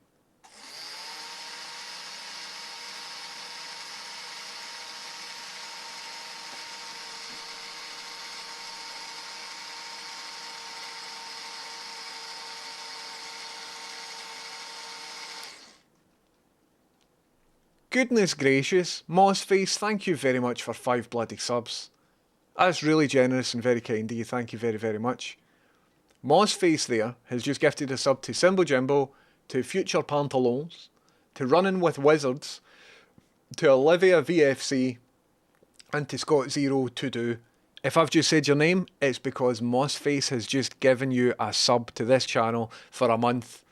That's very kind. So if you happen to be in chat, please feel free to say thanks to Mossface. And I'm going to say thanks to Mossface because you've just financially supported me. And this is mainly how I pay my rent just now. So thank you very, very much, Mossface. What a wonderful, cool thing to do. Thank you very much. Mike Almond, you're an agentic tool. Dearie me. Mossface, thank you a lot. That's cool. Blaketown says, imagine if we were using these labour-saving technologies to save labour and allow us all to work shorter hours rather than using it to cast human beings onto the scrap heap and funnel the savings into billionaires' pockets. Aye. Yep. It's mad that all these labour-saving tools are better than they've ever been, and yet the actual workers are being spread thin than what they've ever been. And apparently, if you look at like how much Tesco or whatever have made last year, people who own the companies are making more than they've ever made. I can't fix this. I've tried to fix it. I've tried in the middle of the night just sitting like that. What if we just violently kill them? Nah, we can't do that. Fucking fix the inequalities. What if we just forcibly take the route? No, you're not allowed to do that either. What if, as a deterrent, we just like take one of them, right? And then no, you can't do that. Fucking how to fix things. I don't know. But what I do know is it's horrible, man. See, Robin Williams' daughter has been asking people to stop sending her AI memes of her dad. Aye, I saw that. Horrible, isn't it? Not long ago, historians were saying automatic colorizers were misrepresenting history. Now this. Yep. Completely. I mean, there is a difference between restoration and recreation, isn't there? Like, I really enjoyed, see that Peter Jackson thing with the Beatles, where you're watching Paul McCartney just feel his way through Get Back for the first time. That was cool to sit and watch that. But I believe that is a sort of artistic restoration as to how it really happened there, rather than just somebody typing in Paul McCartney learning stuff and it'll just create a fake thing. What I'm concerned about is like the younger generation just growing up. Imagine you're 5 years old just now and you're seeing videos that look real. Jet 2 Holidays by Martin Luther King. You're like, that's right. And so having to contend with a world where everything you see just might not be real. But I suppose when we were growing up, we knew that movies weren't real, but they still looked real.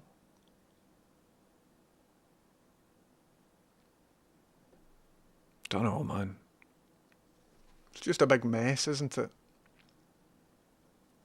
Riverside's about half a mile from the Maritime Museum. Amazing. Is it still going? I thought they were shutting down the Dumbarton Studios, but I've not been over that for a wee bit. FBI and CIA have been splicing voice recordings on images and videos for 80 years. At least. Don't know. How do I turn this into something positive? Oh, here, I've got another story to tell you about eavesdropping via your computer mouse. So that's interesting. I'll tell you about that in a wee second. Google Nano Banana to show a few examples of football strip ideas to show people what they'd look like on a player rather than a flat design. Very quick, very efficient. Could not handle tartan at all. That's funny. That's bias in the training data. Obviously, it didn't have enough tartan in the training data. AI can only make what it's fed. Humans can be genius and definitely brought to you by Amazon. AI can only make what it's fed, but I'm still of the belief, and I haven't seen it yet, but if these tools were used for good, then they could be used for good. I still really believe that they are just tools, and it's the operators who can use them for good or bad. And the people who've trained them. Like, if you're training them on data that you're not allowed to have, that is out of order.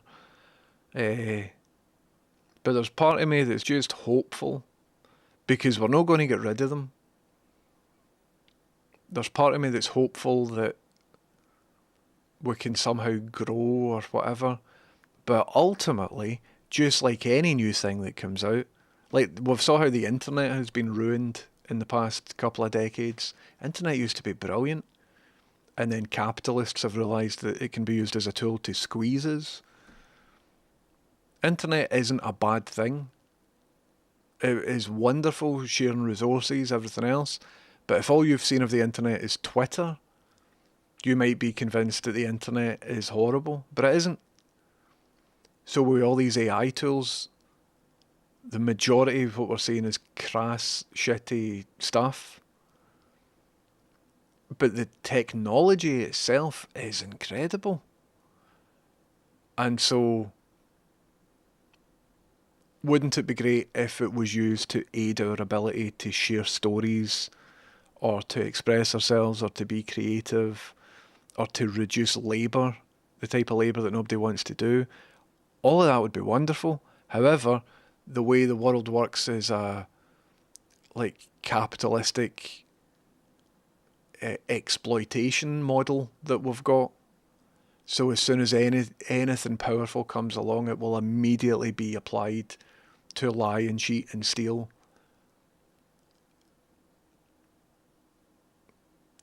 Here we are. I don't know, man. Here we are. You're doing it, James. You're here. We're here. There are so many more of us everywhere. Aye. Okay, I don't know. It was a great Michael Jackson who said, "You are not alone." He did. He did say that. We is the key. There's more of us than ever. Things don't reflect this, but it's an illusion, a very dangerous one at that. It's fucked, man. Paulo Diablo says, I swear to God, sick of that Jet 2 meme patter, proper bottom of the barrel stuff. Next year, River City ends. That's a shame. To be fair, I love all those colourised videos of London, Paris, etc. for the 1900s. Cat Bell says, I did wonder about the context for the poem. It says they're planning a second stage with A3 poster prints paired with an accompanying visual work. So maybe the original postcard could work as part of the story. Nice one. I mean, on the stream, I did talk about how I really enjoyed writing the poem. So most of the stuff that I do creatively, I'm thinking, like, we're just off that Rust music video, right? And there's part of me hoping, like, I hope we get views. I hope this thing covers it and introduces that to a bigger audience. You know, maybe it'll get on Reddit. Maybe it'll get to the front page of some website or something like that. And every time I've been creating something, I'm thinking about, right, monetize this shit, man. If people see that and like it, they might come back to my Twitch stream. And if enough people are on my Twitch stream, that means I can pay rent, and that means that I can be creative for a living. And my creativity has always been married with how to make money. And that can oftentimes hinder your creative output, right? Musicians that I know are like this. You know, how do I launch this album? How do I do whatever? How do I sell tickets for my stand-up show? Need to get all this stuff done. Whereas what I really enjoyed about that poem is it was done to serve a purpose, and that purpose was to help Rachel, really. And I think it did that. And I was really enjoying the fact that I was able to be expressive and creative, but knowing that it's not going to go onto Twitter.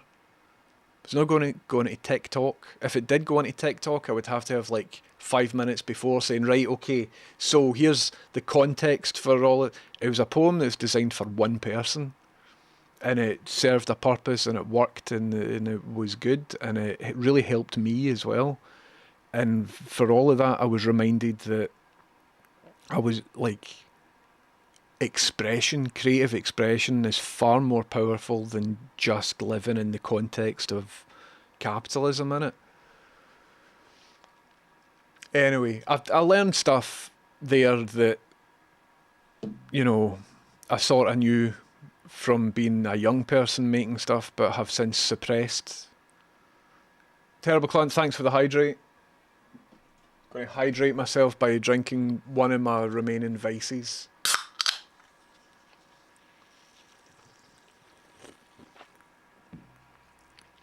B. Dolan says, my nephews don't believe shit.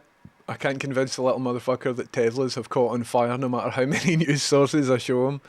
So blanket disbelief is how the youth are coping. What do we do, man? RCL Studio says, today's kids may develop better tools and mechanisms for challenging information. I think in the future, everybody will have their own truth, you know? Like, we see conversations nowadays about UFOs or Bigfoot or something. And if there's a UFO video and some people are saying that's definitely aliens, and other people are saying that's probably a balloon or an aeroplane or something, now we can use like a scientific process to figure out, right, where the phone was, where it was looking. What is there logs of flight paths, like Mick West stuff? Look into Mick West if you're interested in analysing unexplained things like this. Mick West's a cool guy. Whereas in the future, like, we won't be able to come to that truth. You will just have groups with their own beliefs, and all their beliefs will be as valid as somebody else's beliefs, because who the fuck will know what the truth is, really? Reminds me of that mad Russian Dadaist guy who, you know, it was in the Adam Curtis thing. What's his name again? Leng? No. I forget the guy's name. But his whole political philosophy was to just make people apathetic and stop looking for the truth. He was just like, all right. News would come in, folk don't know if it's real. And if that happens enough times over a generation, you're just like, all right, well, I'll let governments work all that stuff out, and aye, it's worrying, scary. So I'm more scared about that stuff than I am about my own job changing. My own job is changing rapidly, or will be, if it hasn't already. But I'm more concerned about the sort of societal detriment or baddies using these tools rather than designers using the tools.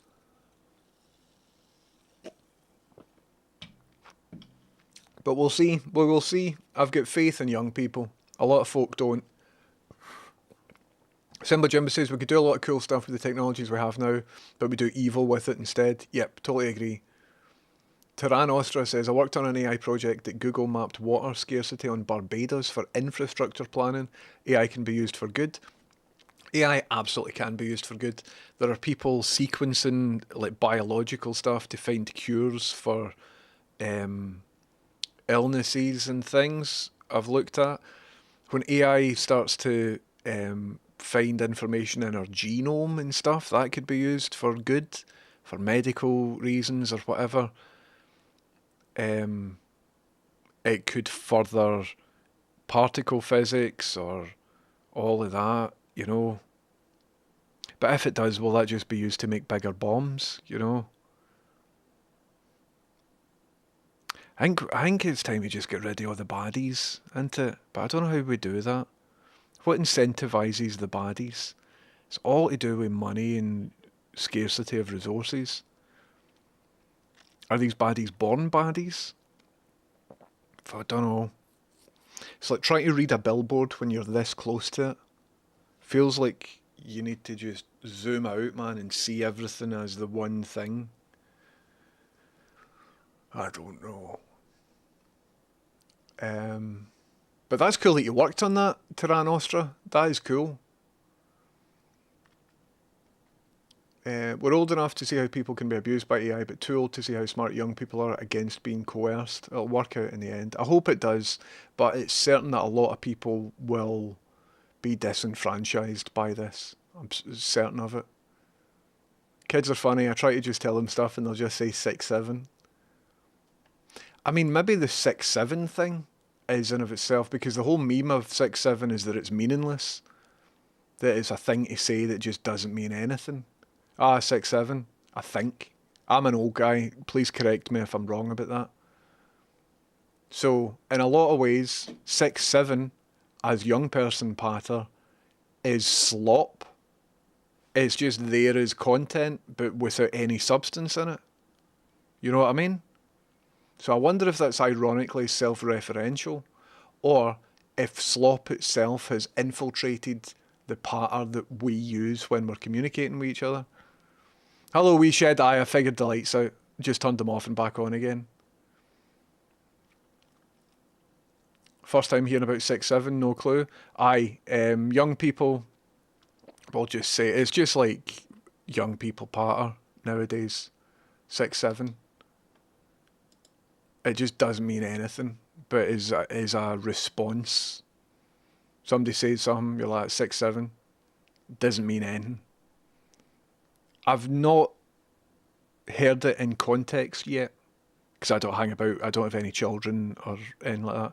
My niece and nephew are miles away, so I don't know fully. I don't have a right deep understanding about 6'7", but I work with a lot of parents, and they've been telling me about 6'7", because it's good to know about patter, good to know about the ways in which we communicate with ourselves. So capitalism will be the death of us all. How's about that truck sim? Those nuts aren't going to deliver that. I know, John the Human, I'm doing it. Sorry, thanks for trying to bring it back. I'm going to get to the bottom of the chat. We'll play the truck stuff. But, right, if you weren't in earlier, right, there is some progress made. There's progress made in that upstairs, right, I can now do this. I'm going to take you to my upstairs area. And I can do this upstairs now.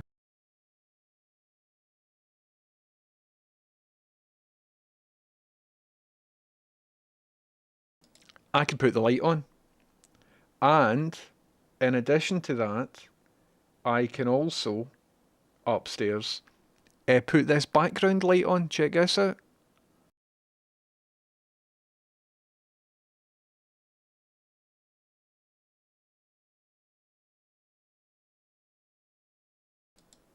So that's kind of cool, isn't it?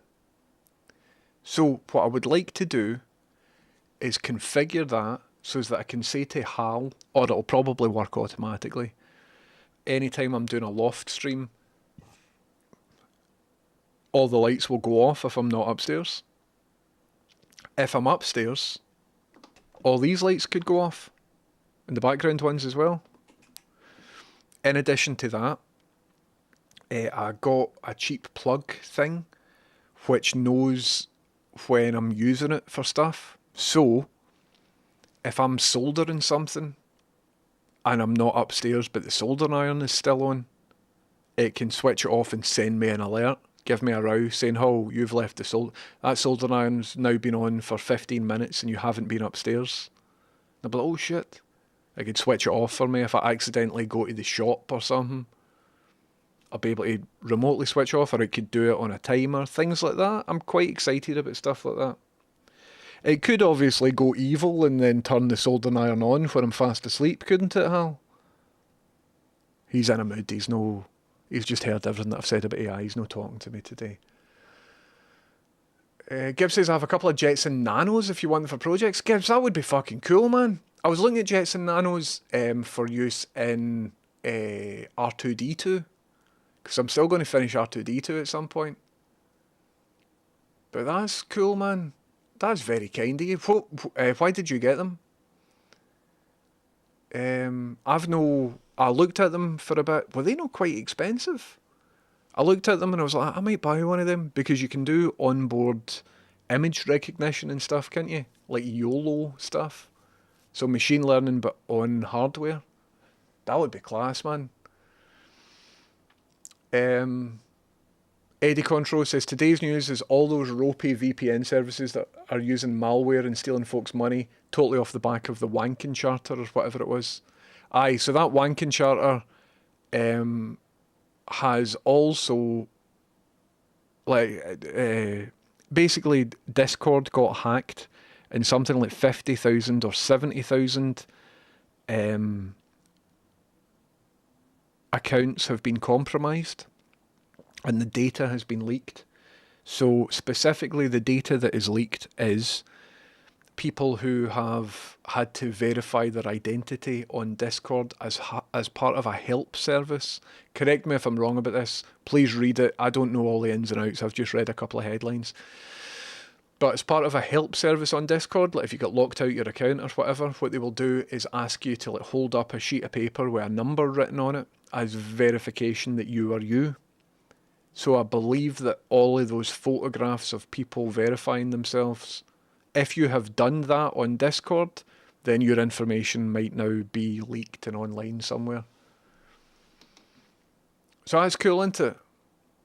Pursuit says, my theory is the book, The Machine Stops, is in the age as a metaphor for worldwide and nationwide strikes and civil disobedience.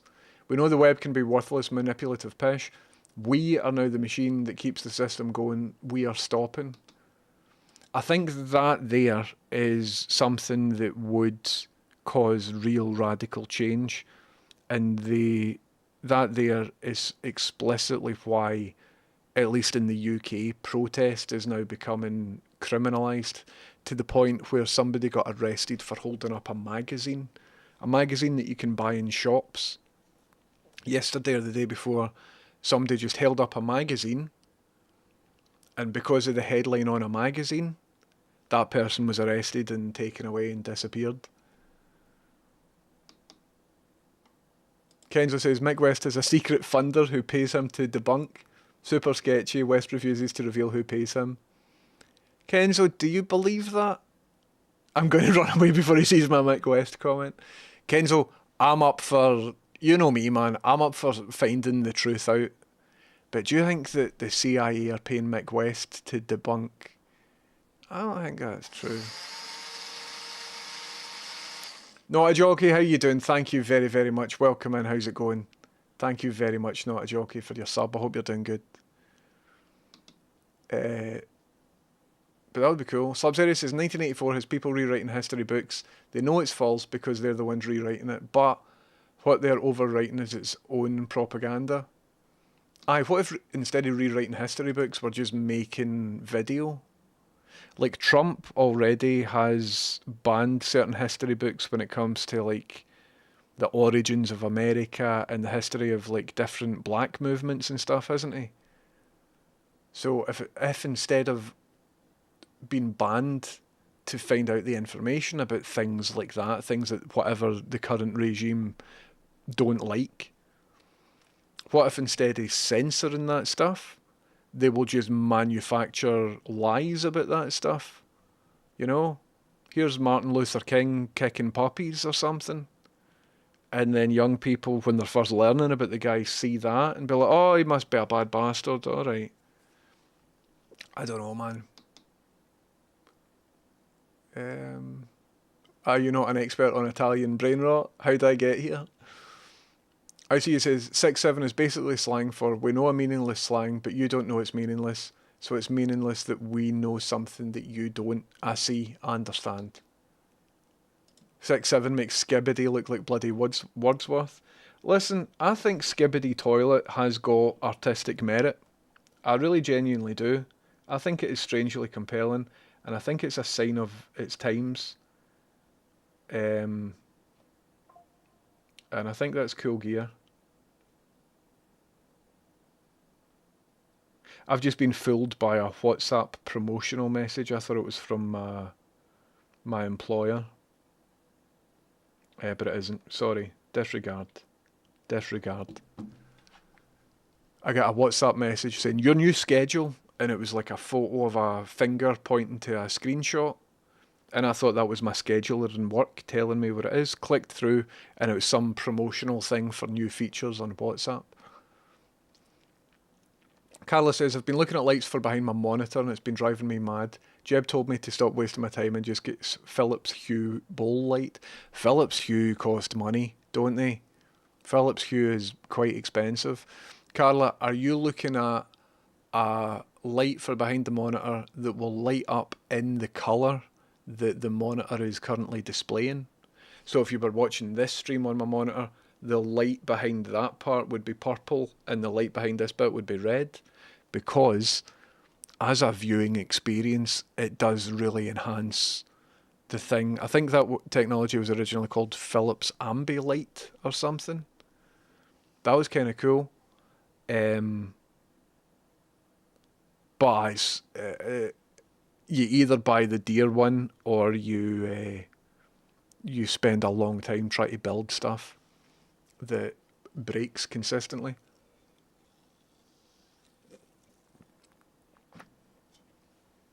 Slapzero says at work we leave the soldering iron plugged in so it's hot for convenience. That's cool, but it's rare that I use mine. Maybe like 3 or 4 times a year. So I'd really need to remember to turn it off. Payson Brace says, anyone get any good news? Aye, please. Does anybody get any good news? I don't think I'm doing well stream-wise today. It's probably because at the start of the stream I was in darkness for most of it, but let's look at my numbers. And I think probably it's because I'm talking about political stuff and that. And not just like playing a fun game. Let me see if that number that I saw over there is accurate. That number. I know, I'm doing alright. I'm doing alright. I'm happy with that. I'm happy with that number. I think the number that I see over here was very, very low. Aye, thanks very much everybody for coming in. Thanks for listening to my pish. I'm quite, I do take your... 10 people have since left since I started talking about stream numbers. I've realised that people don't like hearing about stream numbers, but I think it's important, particularly with that visual effects thing for the IDF, it's important for me to speak, because I'm speaking from an informed perspective. I've been following Ian Hubert and stuff for a while. A lot of folk don't like to watch somebody just moaning about the state of the world, but hopefully I've provided some context for an informed place that is helpful, or at least educational or entertaining to hear. It beats spending half an hour yesterday trying to find a USB cable, you know. Hello Shagus, how you doing? What have I missed? I spent the first sort of 40 minutes of the stream in darkness like this because I couldn't get my lights to work.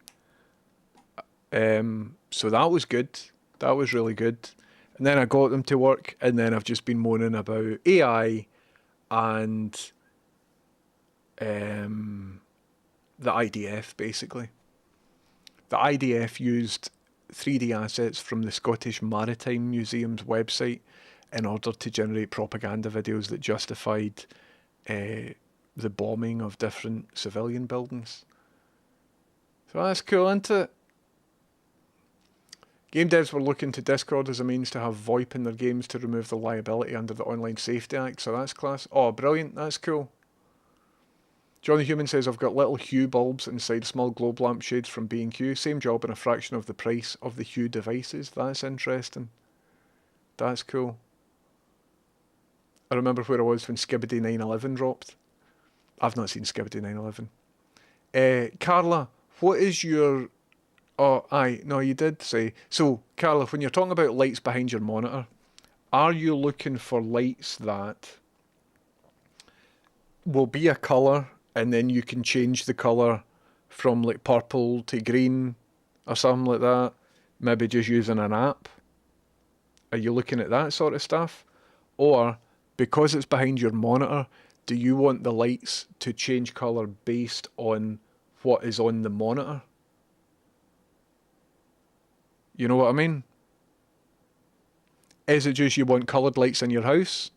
Or is it that you want the video content on the monitor to dictate... I'm not describing this correctly. Because there's a...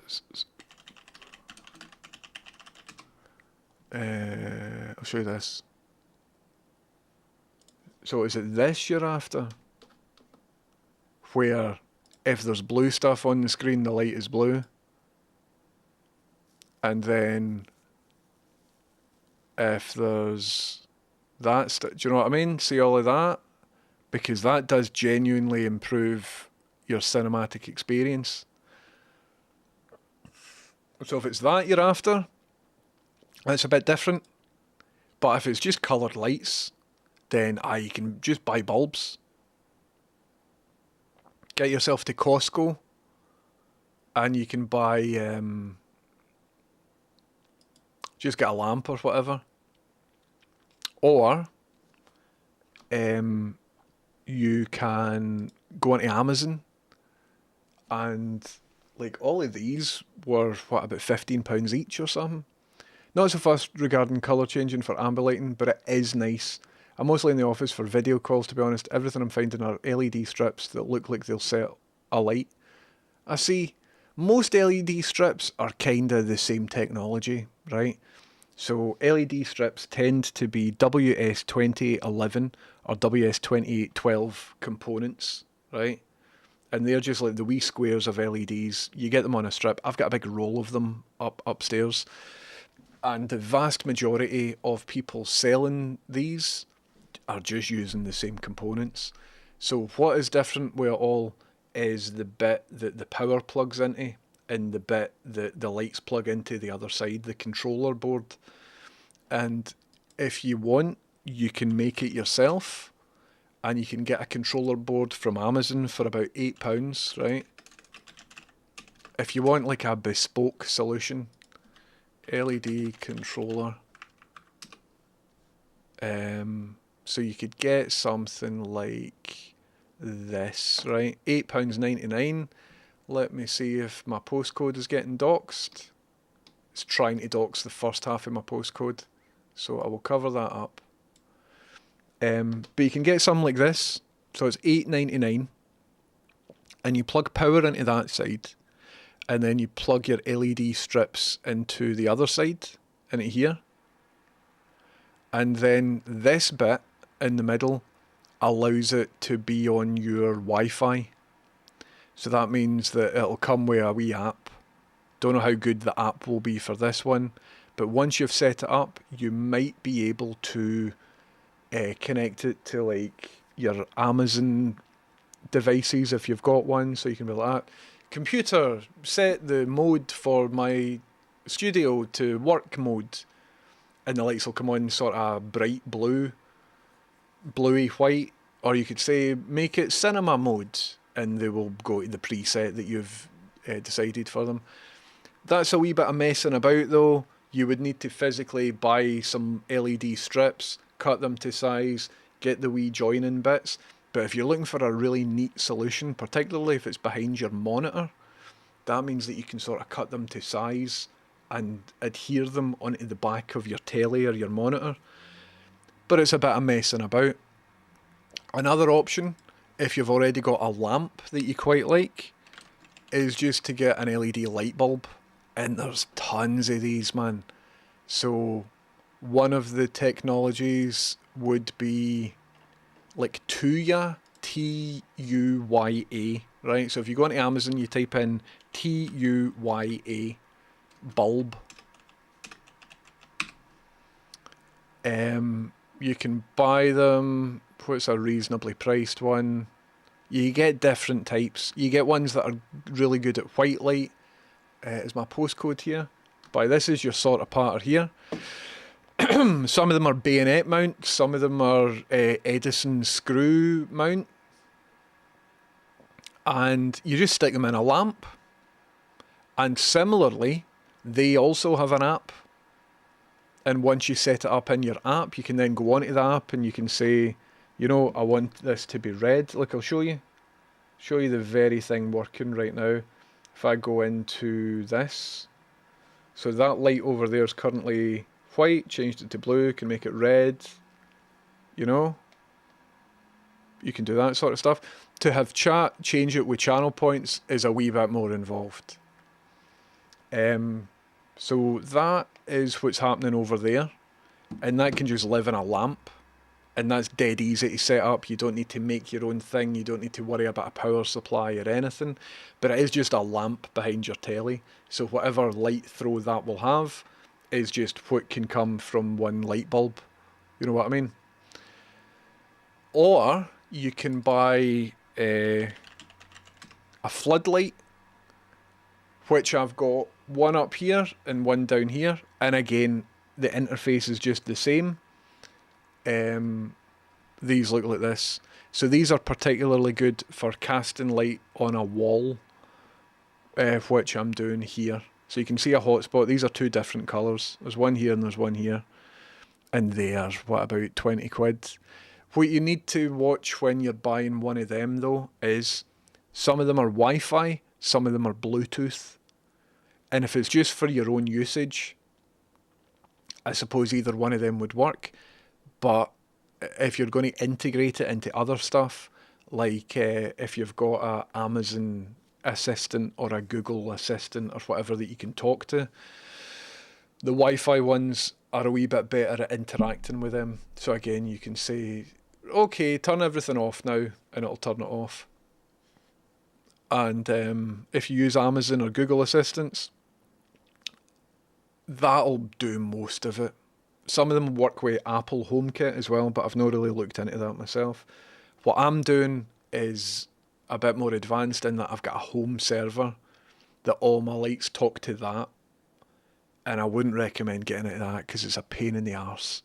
It's horrible. I've been at it for ages and it's horrible. Let me know if you've got any more questions or if I've described that correctly. Blaketown says, good news, my office chair broke and I made the decision to massively overextend myself financially on a new one so my back doesn't hurt. Chanced my arm and asked work if they'd pay for it and they said yes. Amazing, Blaketown, that is brilliant. You're supposed to, if, you know, adjust your budget, right, for your own health and ergonomics. See anything that separates you from the ground.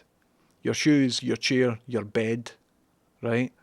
If you've constantly got back pain or whatever, and it's not to say that the more expensive things are better purely because they're more expensive. Obviously, everybody do your research and stuff. But it would be prudent, depending on your financial situation, if you're in pain or if you've got any chronic pain or accessibility issues or whatever, to find resources. Again, Cutburger is a wonderful resource for helping people with things.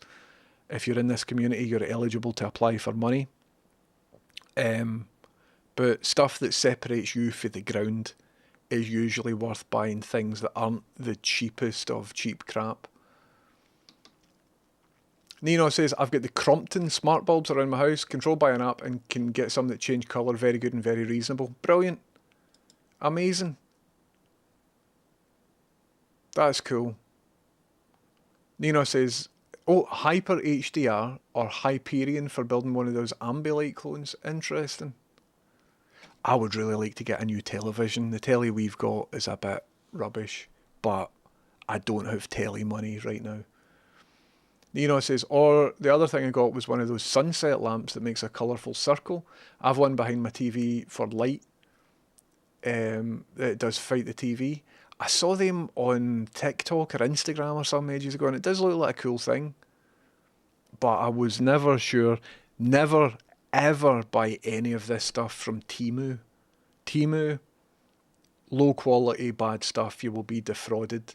In general, never buy anything from Temu, particularly like makeup products or anything that is like that. You know, moisturiser, sun cream, anything that goes in you or on you, don't buy from Temu.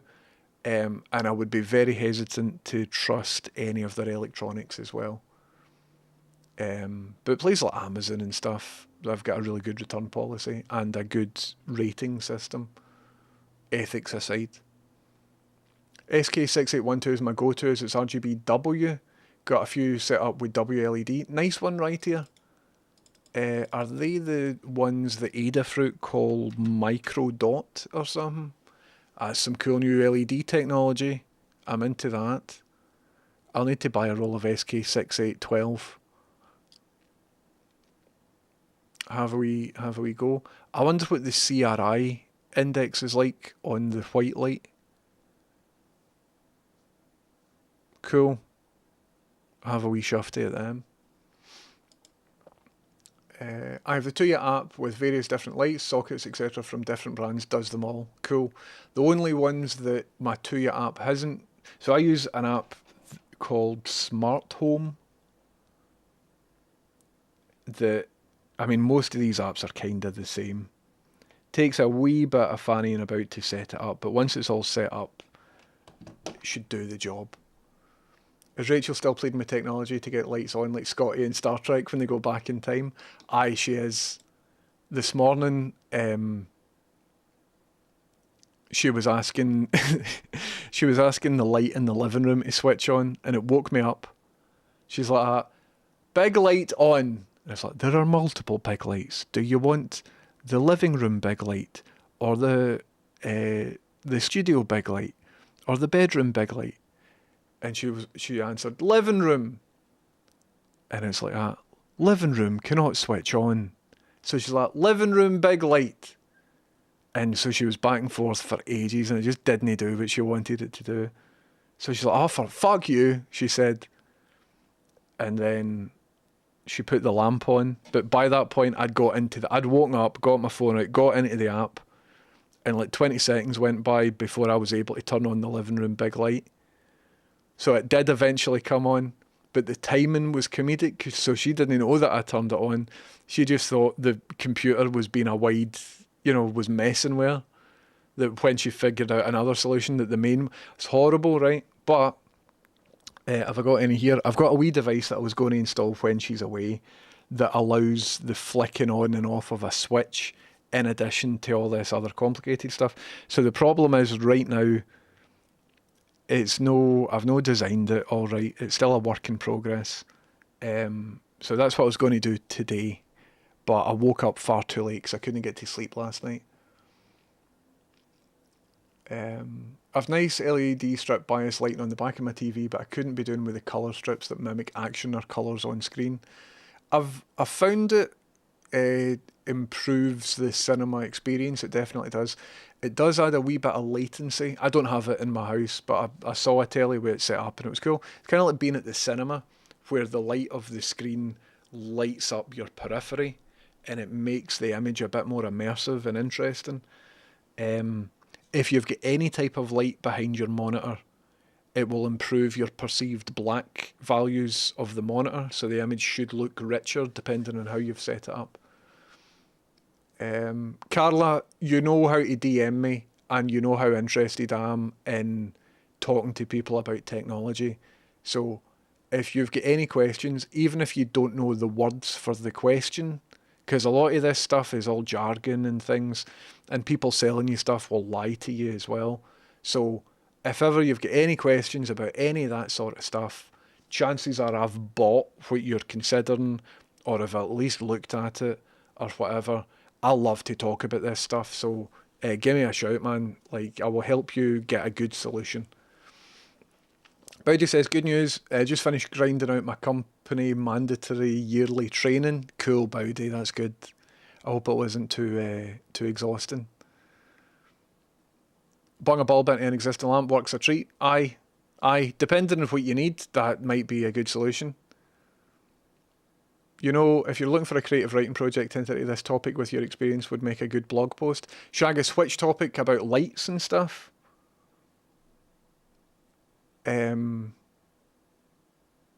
But I think I might submit that poem to that thing, just see what happens. Or maybe I should write more, actually, before I'm looking for validation from experts. I had some earlier IKEA colour changing smart bulbs, and they were dire. Colours were no good compared to the Hue stuff, and the bridge software was clunky as hell. I see. LED lights and that, cool. There's lots of just different things, and see if you search on YouTube for information, it's all fuzzy and stuff. Anything that goes in or on your body, do not buy from Temu. Totally agree. I've not messed with any of the IKEA stuff. Some things on Amazon, beware though, seeing some very dangerous power sockets for sale on there many months later, I see. One even had reviews with pics of someone opened it up, mess inside, no earthing, nothing connected right, no safe basically. I do enjoy Big Clive's teardown on YouTube. He'll tear down some stuff and point things out.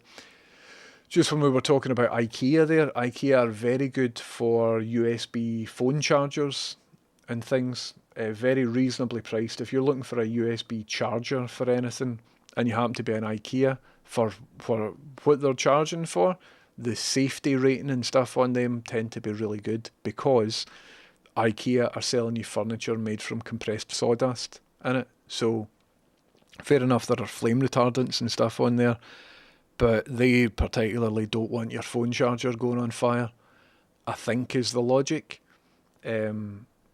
So definitely check out IKEA for phone chargers and stuff.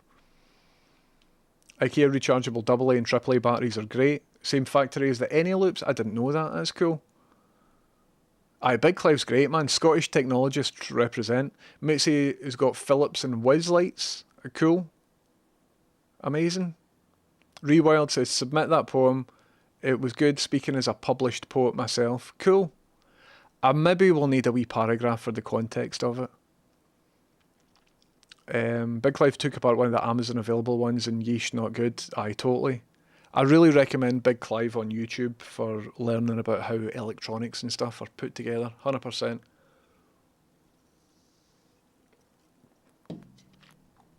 Here, listen.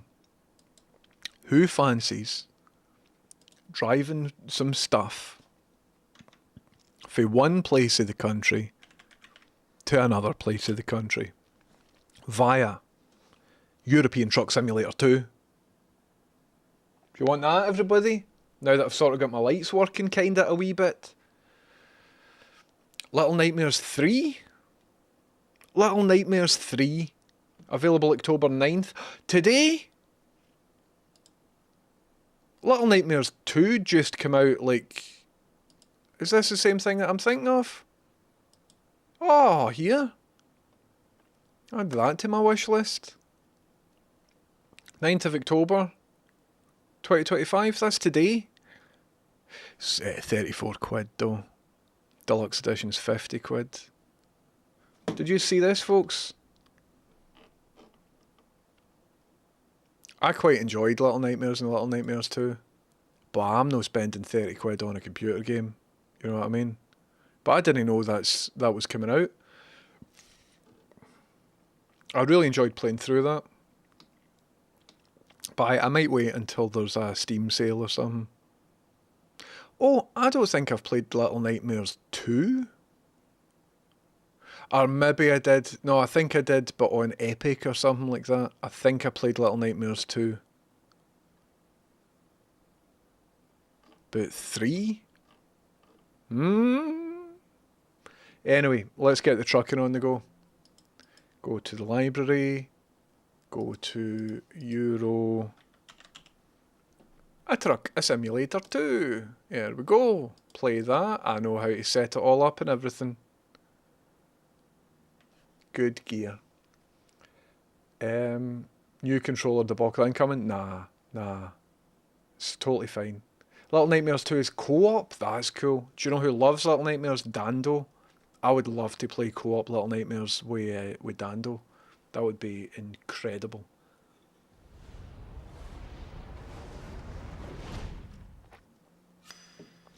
Okie dokie. Let's get this game on the go. Is my category still Euro Truck Simulator?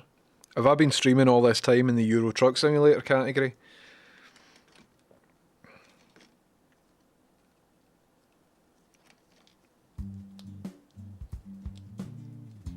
No category set, bastard. Right, give us a wee second.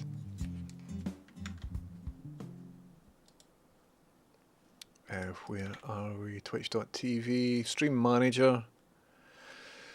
And then I will click on this thing over here. I should have a button to do this. Euro Truck Sim 2. Boom. Shakalaka. There we go, that's us.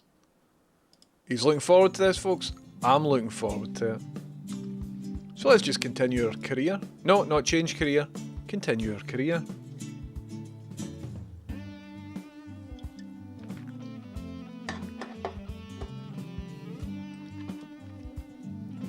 And obviously my controllers, yep, it just works brilliant. So I think I've only got time really for maybe a 40-minute job, right? So let's go for a wee quick job. And it would be good if it told you, whoops. I think we start for Glasgow. Right. And origin. Glasgow to Aberdeen. Can we not go a wee bit further south? We've not done Glasgow to... is there any like Glasgow to Birmingham?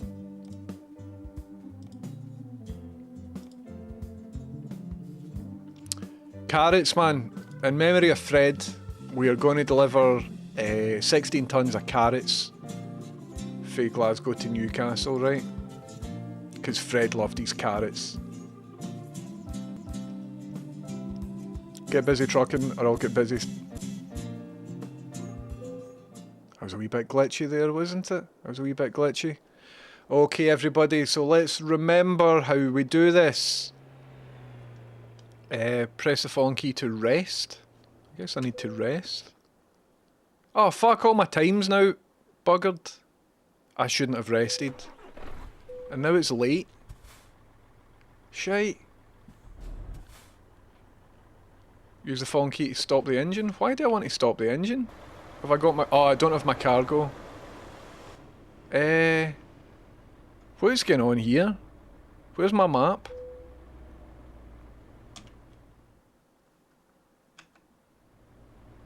It's telling me to stop the engine. It's telling me to rest again. I don't think this is quite right, do you? Currently you have no delivery job. Didn't I just accept... Didn't I just accept the... Glasgow to Newcastle? I'm going to come out of this and go back in. Jobs. Quick job. Glasgow. It's a wee bit glitchy, man. Carrots. I want to deliver carrots. I thought it said Glasgow to Belfast. Glasgow, right, we'll do a wee Glasgow to Edinburgh, right?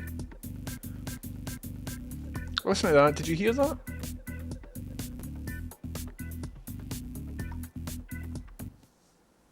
Aye, this is looking more like it, right, everybody? Right, have I got my thing? Aye. Right, here we go. Here we go. Put lights on.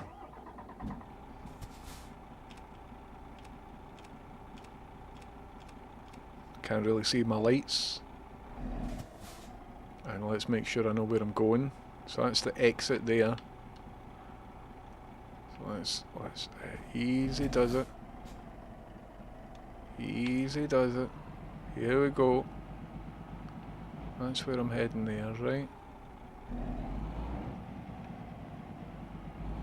And we're going left, so stick my indicator on, because I'm a professional, man. I'm a consummate profesh. And then I'll have a wee creeping peep. Who's that? I'm not going to turn into the side of somebody. Oh no! Oh, I've turned into... Fuck that. Ah. I'm hitting things. Put my indicator off. And we're off, folks. That's us, and we're off. I know all the lingo, I do. Do you know about creep and peep? Oh, it's us. Right, everybody, I don't really know a lot about this game, so... Right, so we need to give way here. I don't think that means I need to come to a total stop, but I will anyway, because... Do you know what I mean? I'm a good guy. I really wanted to deliver some... You fuck off. What are you doing?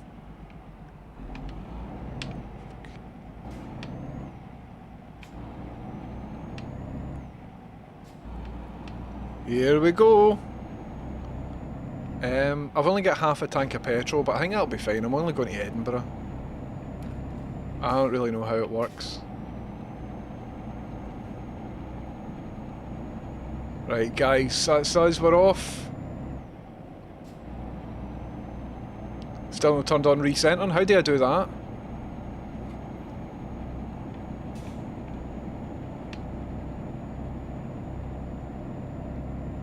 Aberdeen, not today, buddy. Not today. We are going to Edinburgh with some barley or something, I think.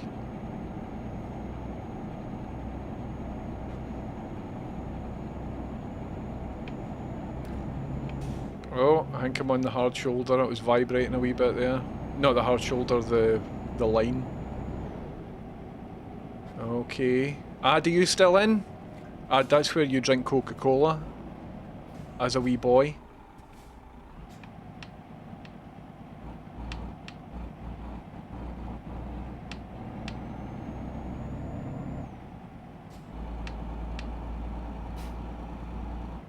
Amazing.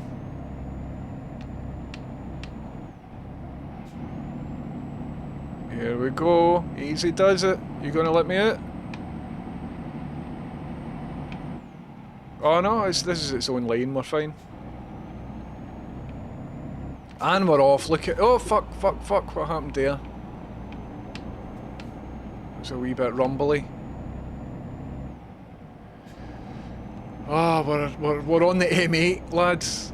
We're on the M8. Or we're getting to the M8. This is exceptional.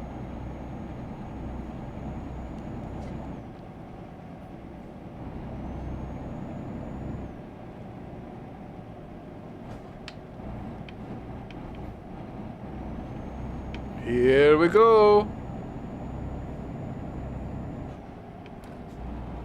I know this road. See that castle up there? That's my house.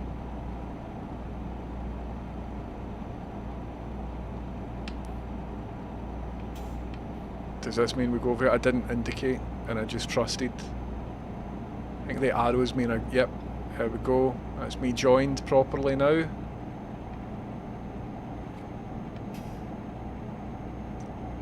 Just check my speed. This is a 60, we're fine.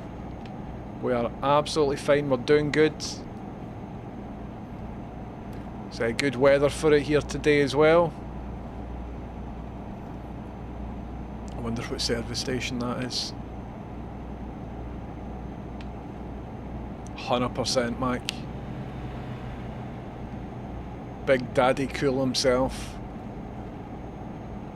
Yes. And I'm in an appropriate lane as well. This is a lane that I should be in.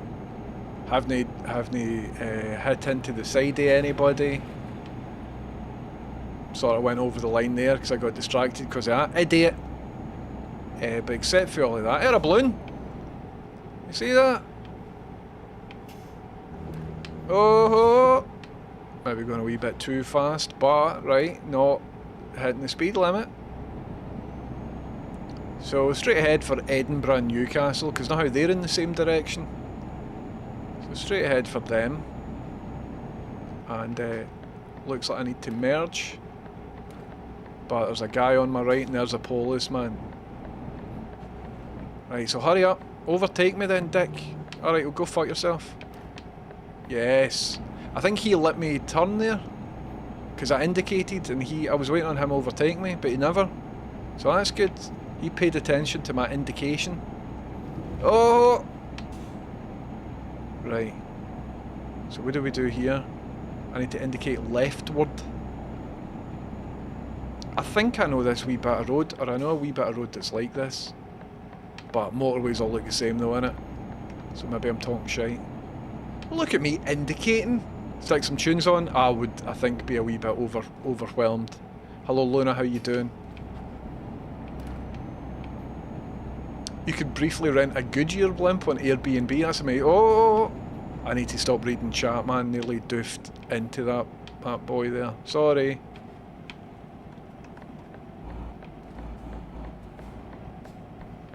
Right, I remember fucking this up last time.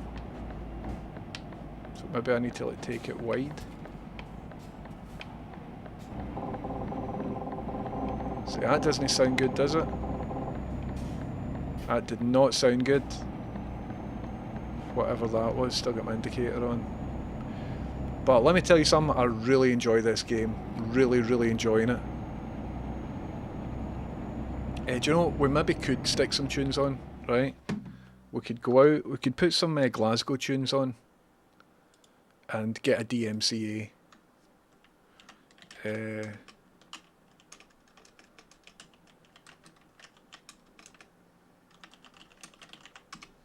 Let's just get a DMC. This might take me off of YouTube. So that's not live. What about Sonny Govan? Outdoors, you don't need that, don't need it anymore. You put a clear chat overlay in Discord. Thanks, Moosey. I saw that, but I didn't have time to click through. Would that be for OBS showing the chat? I don't think that could superimpose over the game, could it? I never had time to properly look into that. But I think we need to put the music down a wee bit further. But thank you very, very much. I'll need to have a wee look at it. Is that music too overwhelming? And I think what I'll do is just stop streaming to YouTube right now because DMCA. So if you're one of the 2 people who are watching me on YouTube just now, get yourself over to twitch.tv/1030. Okay? See you later, YouTube people. Oh, I'm still live. Oh, I'm still live.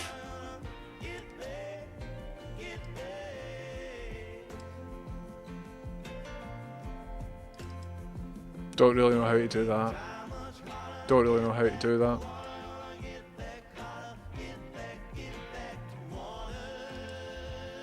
Okie dokie. So let's continue. Sorry, YouTubes.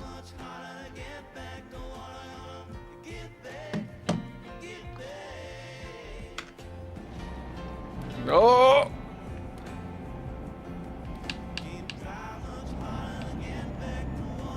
This music's shite, but it's Glaswegian. This is a radio station that is currently being broadcast in Glasgow right now. This is Sonny Govan. Right, I need to navigate roundabouts, man. So I don't really know what lane to be. Who put that mirror there? It's impossible to see round about that. We just need to hope. See that cutout right in front of me? Madman. Indicate. Yeah, home of the double shots. Pilot Smoke and Leather on Sunny Government Radio 103.5 FM or SunnyG.org all over the world. That was the first double shot of the day today, and it was My Morning Jacket hailing from Louisville, Kentucky out of 1998. Can you hear Goes that? out to my buddy Paul Buffdent down in London. First track was Where to Begin from 2005. Second track was Run It from 2020. So, yeah, you've been tuned into a Pilot Smoke and Leather Radio right there. Sunny G is proud to introduce Am I supposed to Rhythm and go Flow, left here? workshops that empower young people in government through hip-hop, music production and radio broadcasting. Am I supposed to Happening go at Sunny G, these workshops are free and for young people ages 14 to 18 Missed a years turning. old. Learn from I'm not getting there, I'll go- artists and producers. Try out rapping, Do a Burley. songwriting, beat making, radio broadcasting and live performance in a really fun, no pressure environment. If you or someone I'm not you know making is that interested turn. in Fucking madman! more radio, then this is an opportunity that you don't want to miss. Email steg@sunnygg.org to register now. Email Steg, everybody. To Sunny Govern Radio on 103.5 FM and on sunnyg.org. All right, the Sunny G Mega Raffle is back, and from Wednesday, the 1st of October, tickets went on sale for this year's Mega Raffle. We got some amazing prizes, and we'll be releasing info about them over the month of October. But for now, we can tempt you with the following prizes. We got a 5-class pass to Mandela Yoga Bodies, based right here in Govan. 2 weekend family passes Fuck. to Yardworks Festival, the graffiti festival. down in Yardworks, I know the guy that runs that, Gaz. Dreams Are Mental vinyl from the Gyro Babies. Print and t-shirt from the Government Photography. Fuck. £25 Marks and Spencer's vouchers. Vouchers for Waterstone's bookstore. Air vinyl from Becky So Wallace. here's how you do roundabouts, folks, right? You just do this. So there's lots of things happening on the Sunny G Mega Raffle. Keep tuned. Tickets are £1 each, and you can buy them in person from the station. This is how you do roundabouts. What are you up to? Favorite presenter or via PayPal. This is how you do roundabouts, Keep like. tuned to Sunny G for the Mega Raffle. Let's get back to the Fucking tunes. idiot. On a pile of smoking leather. Sunny Govern Radio, 103.5 FM Glasgow, or Sunny That's how you G do Glasgow, roundabouts. all over the world. Let me through.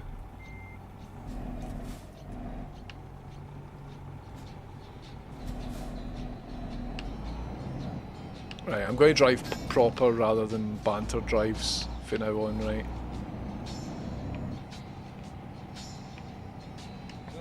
Indicating and everything.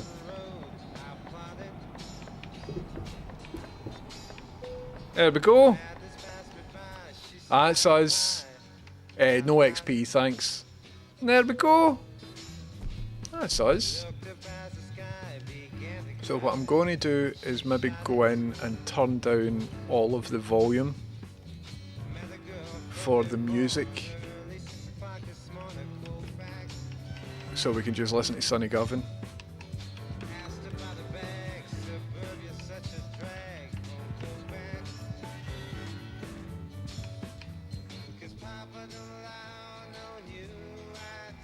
We're into it. There we go. There we go. What a legend Steg G is. I'm unfamiliar with Steg G personally. Right, where are we going now, troops? I'm going to keep playing this till Rachel comes in. While you're there, got accessibility. Cool, thank you. Is there anything else I should be doing? Options. Accessibility.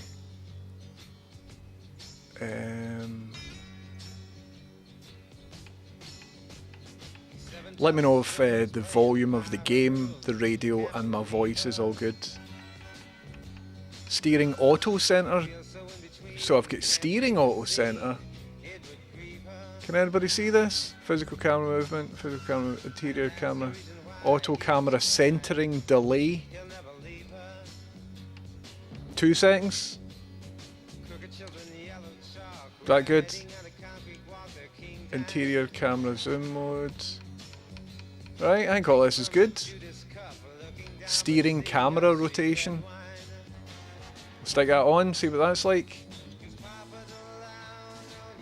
Give that a wee shot by. Let me know if you can hear and see everything all good. Okie dokie, folks. Time to... oh, I've just hit drive. Satalo Disco, how you doing? Thank you very much. Sounds great. Satalo Disco, thank you very much for the bubble blast. And thanks very much for the sub. I hope you're enjoying yourself here today live. You're watching 10:30, you're listening to Sunny Govan Radio, driving a big truck about from place to place. Thoroughly enjoying myself. Satala Disco, thank you very, very much. How's about we go from Aberdeen, Edinburgh maybe? I want carrots, because it let me do carrots earlier, but I'm somehow messed it up. And is there a way for me to see what the load is here? I don't think I can. I know it is. Wooden beams, reservoir tank, grapes, milk. No, Holland milk. Let me tell you how it will be. No. Wooden beams, everybody? Got a wee bit of wooden beams? There's one for you. I think a wee bit of wooden beams. Drop into mine for a cup of tea and a biscuit on the journey? Aye. Gladly. Let's go, everybody. Oh no, the same thing happened again. So I'm in drive mode rather than... Is this a Beatles cover? Rather than quick job mode? So I don't know about all of that. So let's just go back out. Should 5% appear too small? I don't really know about these modes. So jobs. Quick job. Jobs. Quick job. Right. Just be thankful. Select that again. Aberdeen wooden beams. Take it all. Take job. So previously it said set GPS. So I guess I would need to physically go to the start of the job and stuff. Whereas with this one, it'll quick travel you there. I'm the tax man. Cool. I dig this. Right, let's get going, folks. If you drive a truck, I drive a truck. I'll tax the street.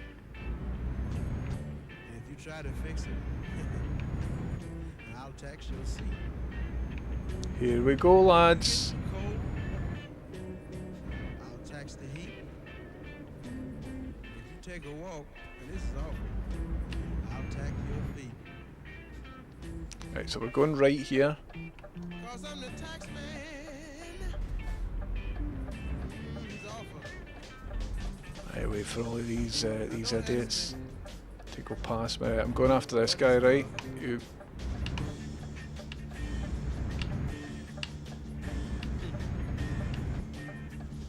What happened there? There's a wee sort of glitch there. Did you see that?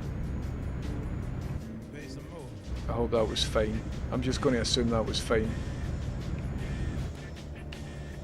'Cause I'm the tax man. I must say I prefer the Beatles version.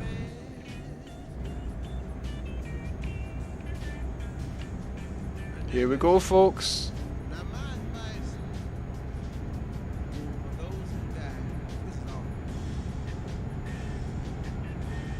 And hopefully the camera will recenter good and all of that. I don't think I've got lights on. Where the pit is, Pressing L. on your eyes.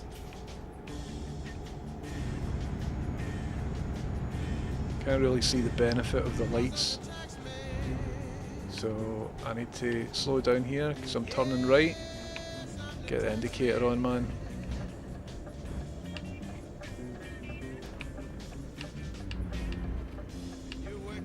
Maybe took that corner a bit too fast, but listen, didn't crash into anything. I think we're fine. We've got a full tank of petrol.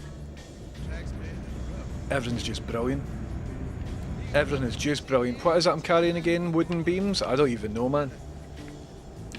Ask no questions. None of my business what I'm carrying. Alright, folks. That tax man. Might just be like 1971.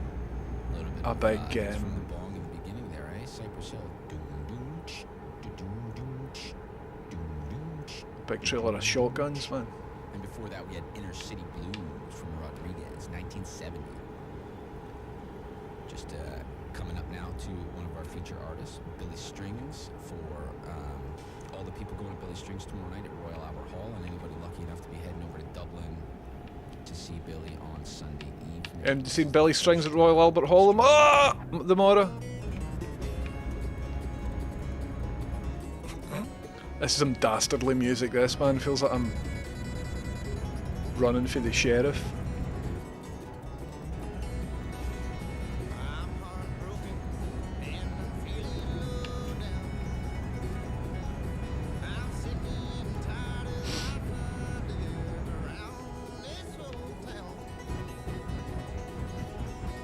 It feels like I should have my lights on, and I apparently do have. I've maybe got my full beams on even.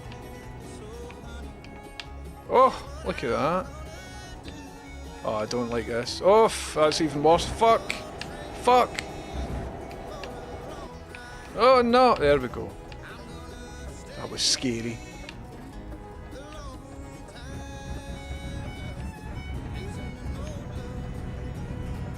Flippin' wacky races. Rachel's texting to ask if I'm working tomorrow, and I don't believe I am. But what I need to do is text her back, because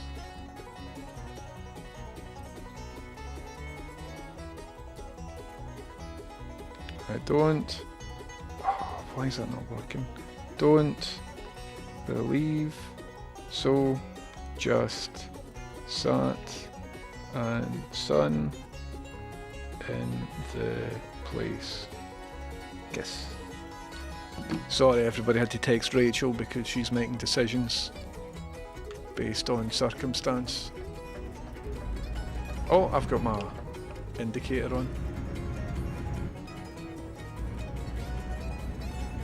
Send her your WhatsApp schedule pic. I don't think that's how it works.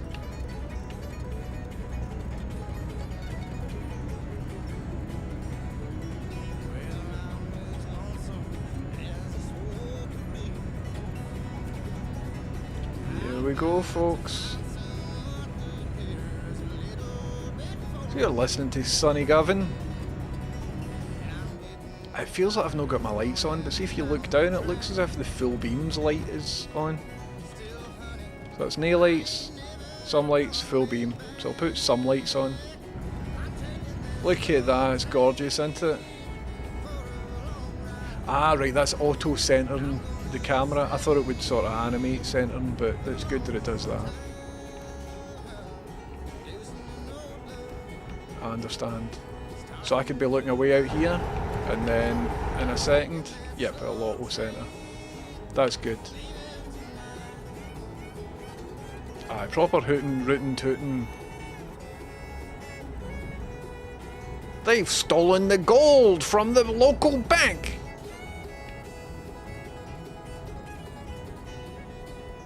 Awkward Johnson nonsense. See to Euro Truck experts, do I look as if I've got my lights on here?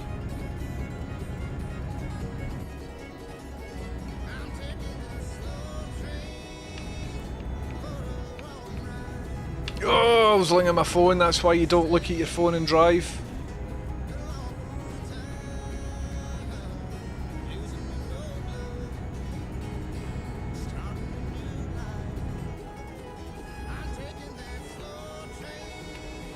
I wonder if there's like a more realistic driving sim than this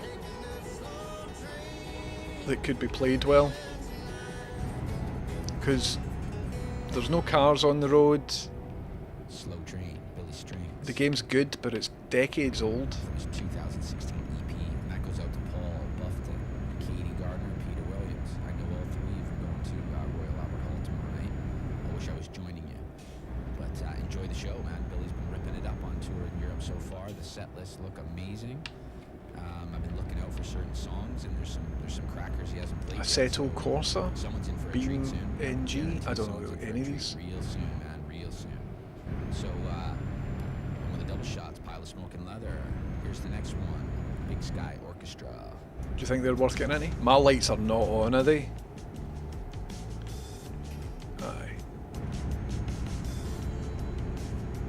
Yes, now we're talking, everybody. Lights on and all that. I think they're my full beams though.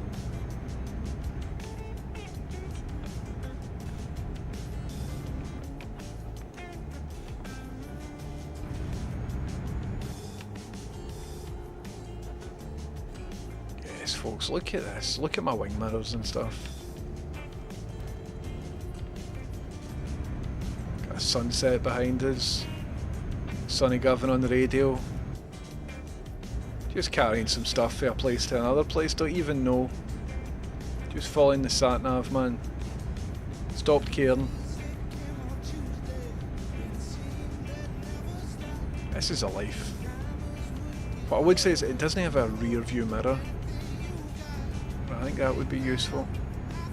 But no, I suppose I'm in a truck. My rear view is obscured, isn't it, by whatever I'm carrying. Getting good at this, look at me. So apparently you can do convoys and stuff. You know, could have me and Ad. And countless others. Could do a big journey to Edinburgh or something. Do you think this is my pivot to a Euro Truck Sim streamer? Aye, 10.4, 10.30. 10.30 rather than 10.4. Thoroughly enjoying myself.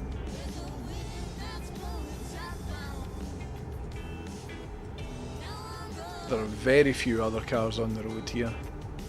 But I'd imagine you can go in and change all that in settings.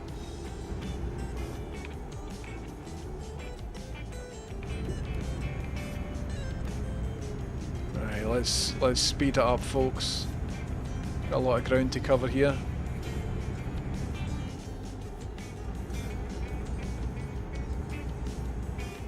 Well, speed limit's 50, so let's just stay where we are. Oh, I think I just ran over a guy. Oops. Felt a wee bump.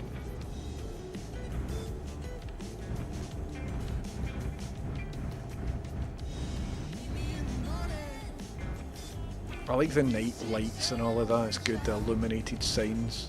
Although, if this was real, should that sign not be green rather than blue? I'm not too sure.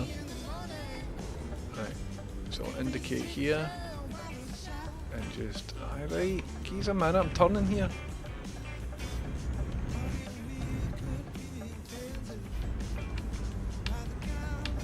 Oops.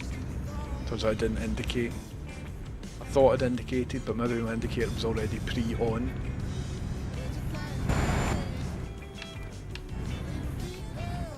Do you need to indicate there? I don't know if you do, because it's quite obvious where I'm going. Did it anyway though. Couldn't hurt. So maybe there are other cars on the road, they're just right behind me because I'm going so slow. Green signs are from main routes, I see. Blue's motorway, of course it is, of course. Okay, is it to take the sketchy energy pills? Aye. Need some trucker amphetamines.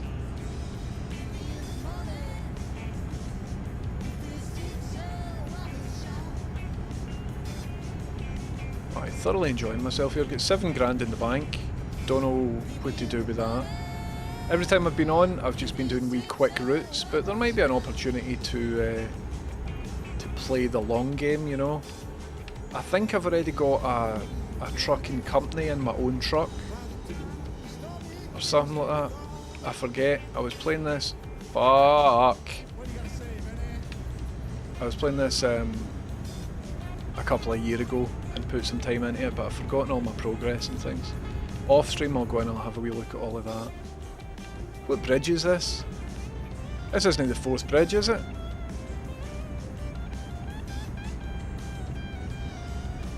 Forth Road Bridge?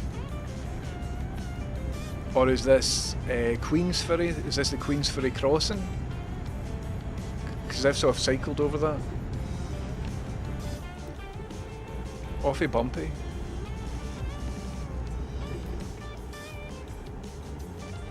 This is a life, folks. I could get into this.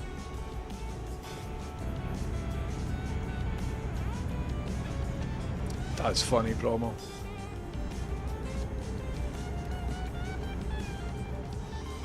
Save up to buy a truck, says Shaggus. Then you upgrade your garage.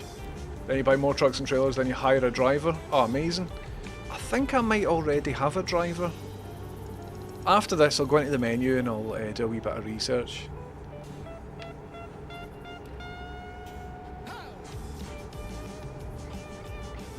Tell you what, we're winning at life, guys. This feels like winning. Getting shit done, you know.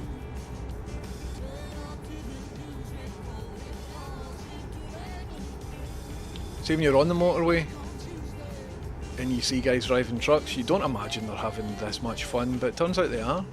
I think this is a fairly accurate simulation.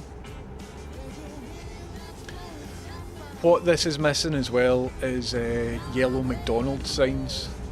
With Starbucks things, places, all of that.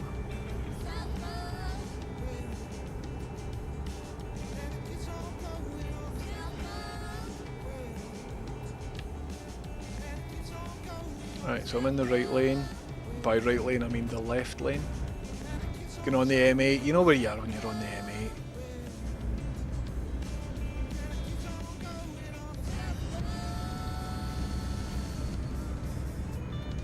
Right, just go up here. That says we're nearly in Edinburgh. Cracking. Cracking.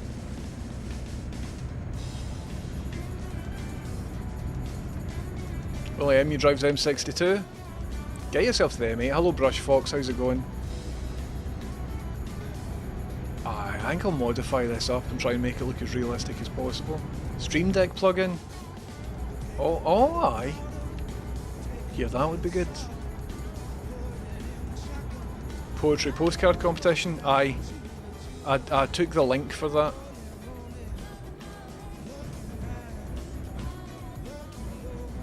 Oh, I'd love to play it in VR, but I don't have all the VR gear.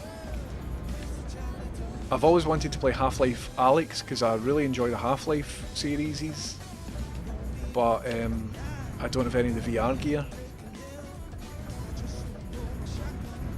I wonder, see like old VR gear, can it be that? What would be like a decent one that's maybe a wee bit old now but still does about 90% of what I need to play Half-Life Alyx and to play this? I wonder if I could get it like on eBay or something.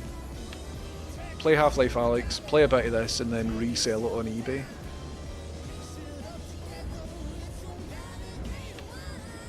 Sorry, I'm trying to read chat and I'm fucking scraping along the... Thanks for chatting in chat, but geez a wee minute. I'm being a rude streamer here, people are giving me some really cool stuff. Cool bits and information. Right, so what lane should I be in here? I'm just always going to be in the far left lane because it's easier. Right, I should probably stop here, but I'm not.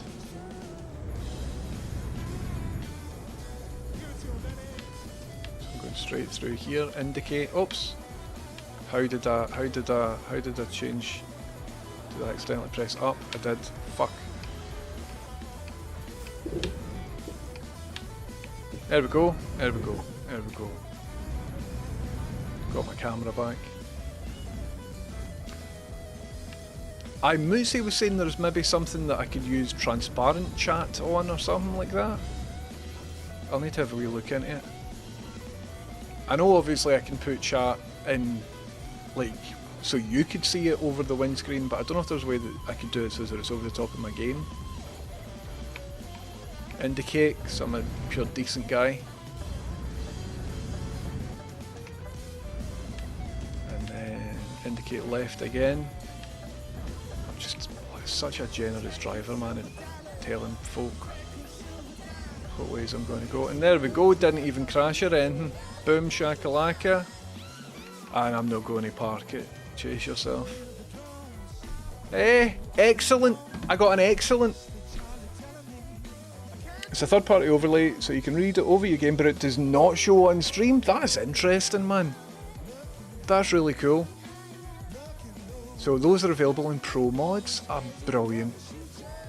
I would really like wee McDonald's signs, that would be good.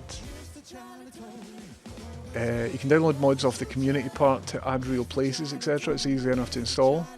I'd advise the Stream Deck plug-in so you control wipers, blinkers, etc. I've got a Stream Deck right here. Someone in chat mentioned a poetry postcard. Yep, Pedropolis, I would like it. Was it Levin Street Press? That sounds right. The M8 is the most aggressively friendly motorway, mate. Mate! Big Sky Orchestra there with We'll Mr. listen to Charlie Sonny cover Coffin. of Grateful Dead's Mr. Charlie. That was only released last month, I think it was. I got an exclusive on the show, so that's the second time I've played it. But like I say, I've been under the weather, so you got some repeats today. I'll maybe Big see if I Sky can gets sell the, stuff and lucky get draw, gets another an double Oculus shot on Quest. Pile of Smoking Leather. Just for the Started stream. it off with Southbound Wind, which was also live in London. So it's that time, man. Hot Grillies. Get your You'd hot advise getting grillies what when you wirelessly Hot brush Fox? Grillies. Get them while they're hot.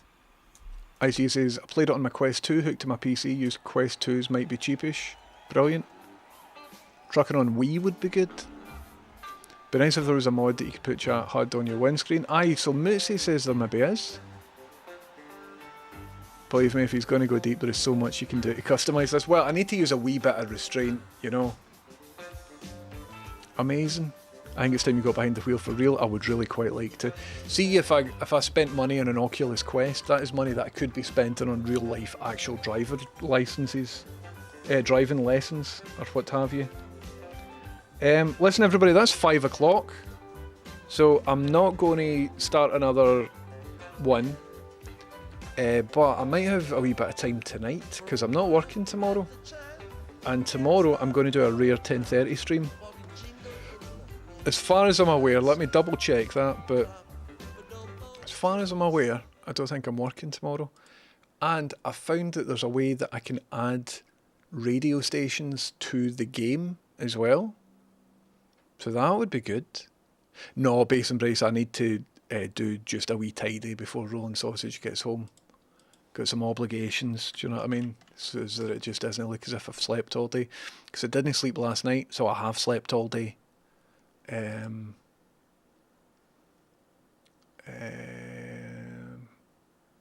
Cool. I'm going to raid somebody that I've no raided before. And I hope they're cool, but I don't really know them. So, give them a big 10:30 welcome. Listen, everybody, thanks very much for coming in. Please keep it real. Take it easy. It's important you do both of those things. Extra monitors for wing mirrors don't seem too far-fetched now. Well, I've got this. This is HDMI. Although, I think I'm already using all of my HDMI outputs. Also, it's fucking rattly. Did you hear that? Something just fell out it. It's rattling. But I've got that. That's just asking to be a wing mirror monitor, isn't it? You met Dog Bomb at TwitchCon? Oh, cool. Nice one. Well, there you go. Didn't bother about wing mirrors, just get a VR headset. Well, VR streamers tend to not do too well because you can't really see my face and stuff. But we'll see how it goes. I don't think I'm getting a VR headset. I've been after one for a wee while, but... Anyway, listen everybody, thanks very much for coming in. My name's James Houston and Houston's Booston. I will really aim to be on later tonight and we can get a wee bit of late night relaxed trucking. That's me done everything that I've needed to do today, except from the magic trick. Cat Bells, it's wonderful to have you in as well. See you later, folks. Bye. Love you. Bye. Ta-ta. See you.